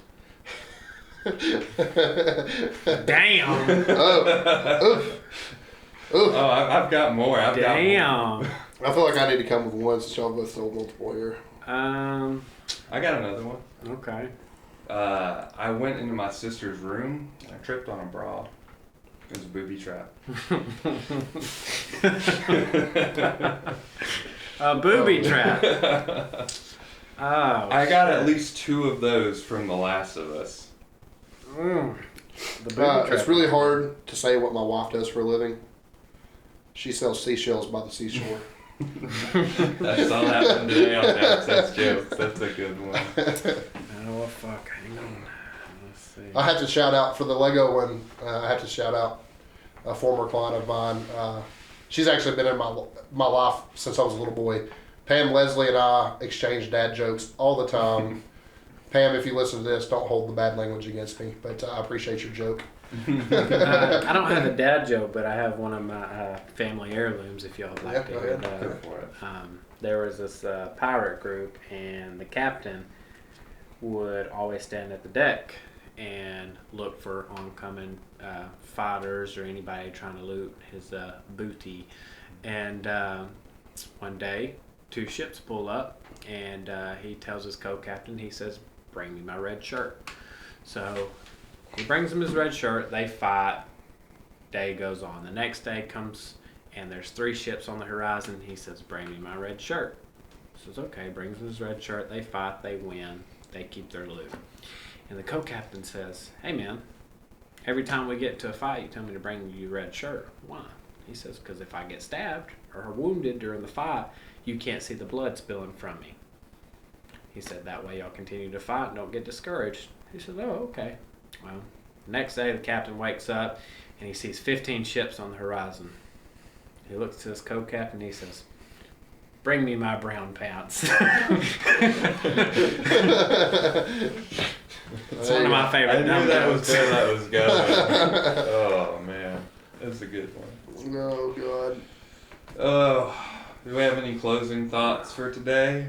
I'm tired. I'm going home. Tired, full of alcohol. Merry Christmas. Merry Christmas. This is the Christmas special. Maybe.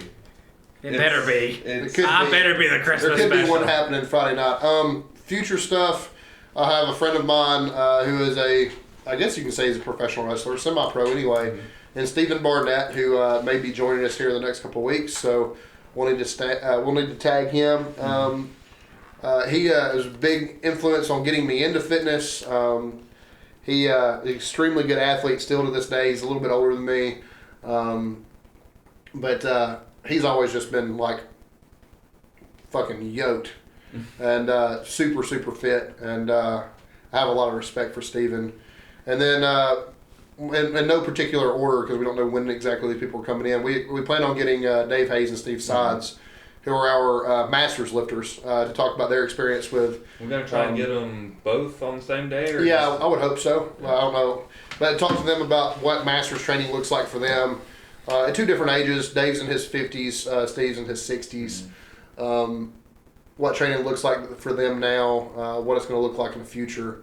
What it looked like in the past. What it's looked like in the past, for that matter. At least for Dave, and then their current, their current training goals, stuff like that. So, hopefully, in the next couple episodes, that'll be what it'll be about. This next one, very real possibility, is just me and Nathan. I think on that we should just talk about our history, like me and you, and like cool. Our powerlifting history growing up. Like, sure, absolutely. I think because I know you said one day you wanted to do an episode that was about my story. Yeah. I think we could just do both of our stories in the same episode, and yeah, that's probably good. Yeah. I think that would be. So cool. We might run down the history of Zach and Nathan, which is weird for you to say because my brother's name's Zach, so it's real awkward to hear that. But yeah, it is what it is. But we both have long ones, so yeah. Especially probably still won't be a 3-hour episode, but you get the current title for longest episode. Champ is here. Yeah, we'll get you a belt made. It'll probably be like paper, but paper mache. I'll fucking wear it. I had some hot takes this time. People are gonna come after our asses for some things that I don't give a fuck. I don't know if they really. Me and Zach listen to it first. Me and Zach writing checks that our ass can't cash. We are. Put that on a belt and wear it. We don't even give a fuck. I don't. I do not. Yeah. This is the podcast that's really not giving a fuck about much. We've pretty much been open and honest about everything we can be open and honest about. But I think that's good though. Yeah. I think it's better to be open and honest than to be lying to people and pretentious. As the Liver King just taught us. Yeah. Because he's still a lot richer than us. He is still a lot richer than us. Maybe we probably should forever. Maybe we should start lying. Right. Maybe we need a nameless supplement brand. Do y'all remember the cheesing episode of South Park? Do y'all remember that? When they find out the cat piss is hallucinogenic? Yeah. And everybody's having the cat's piss in no, their face. kitty! Take these big old fucking trips and stuff. Maybe we should monetize that. We should. Fucking a liter of cat piss a week. We'll put 200 pounds on your total. You heard it here first. You heard it here first. We're going to invest in some yellow food dye and several bottles of water. But y'all drink the cat piss. Drink it. What if we just get some cooking oil and put it in some bottles? Here's some shitting is a side effect. It's completely normal. Like, yeah, just inject this new drug. It's Here's some grapeseed oil for you. Intramuscularly, of course. yeah, of course.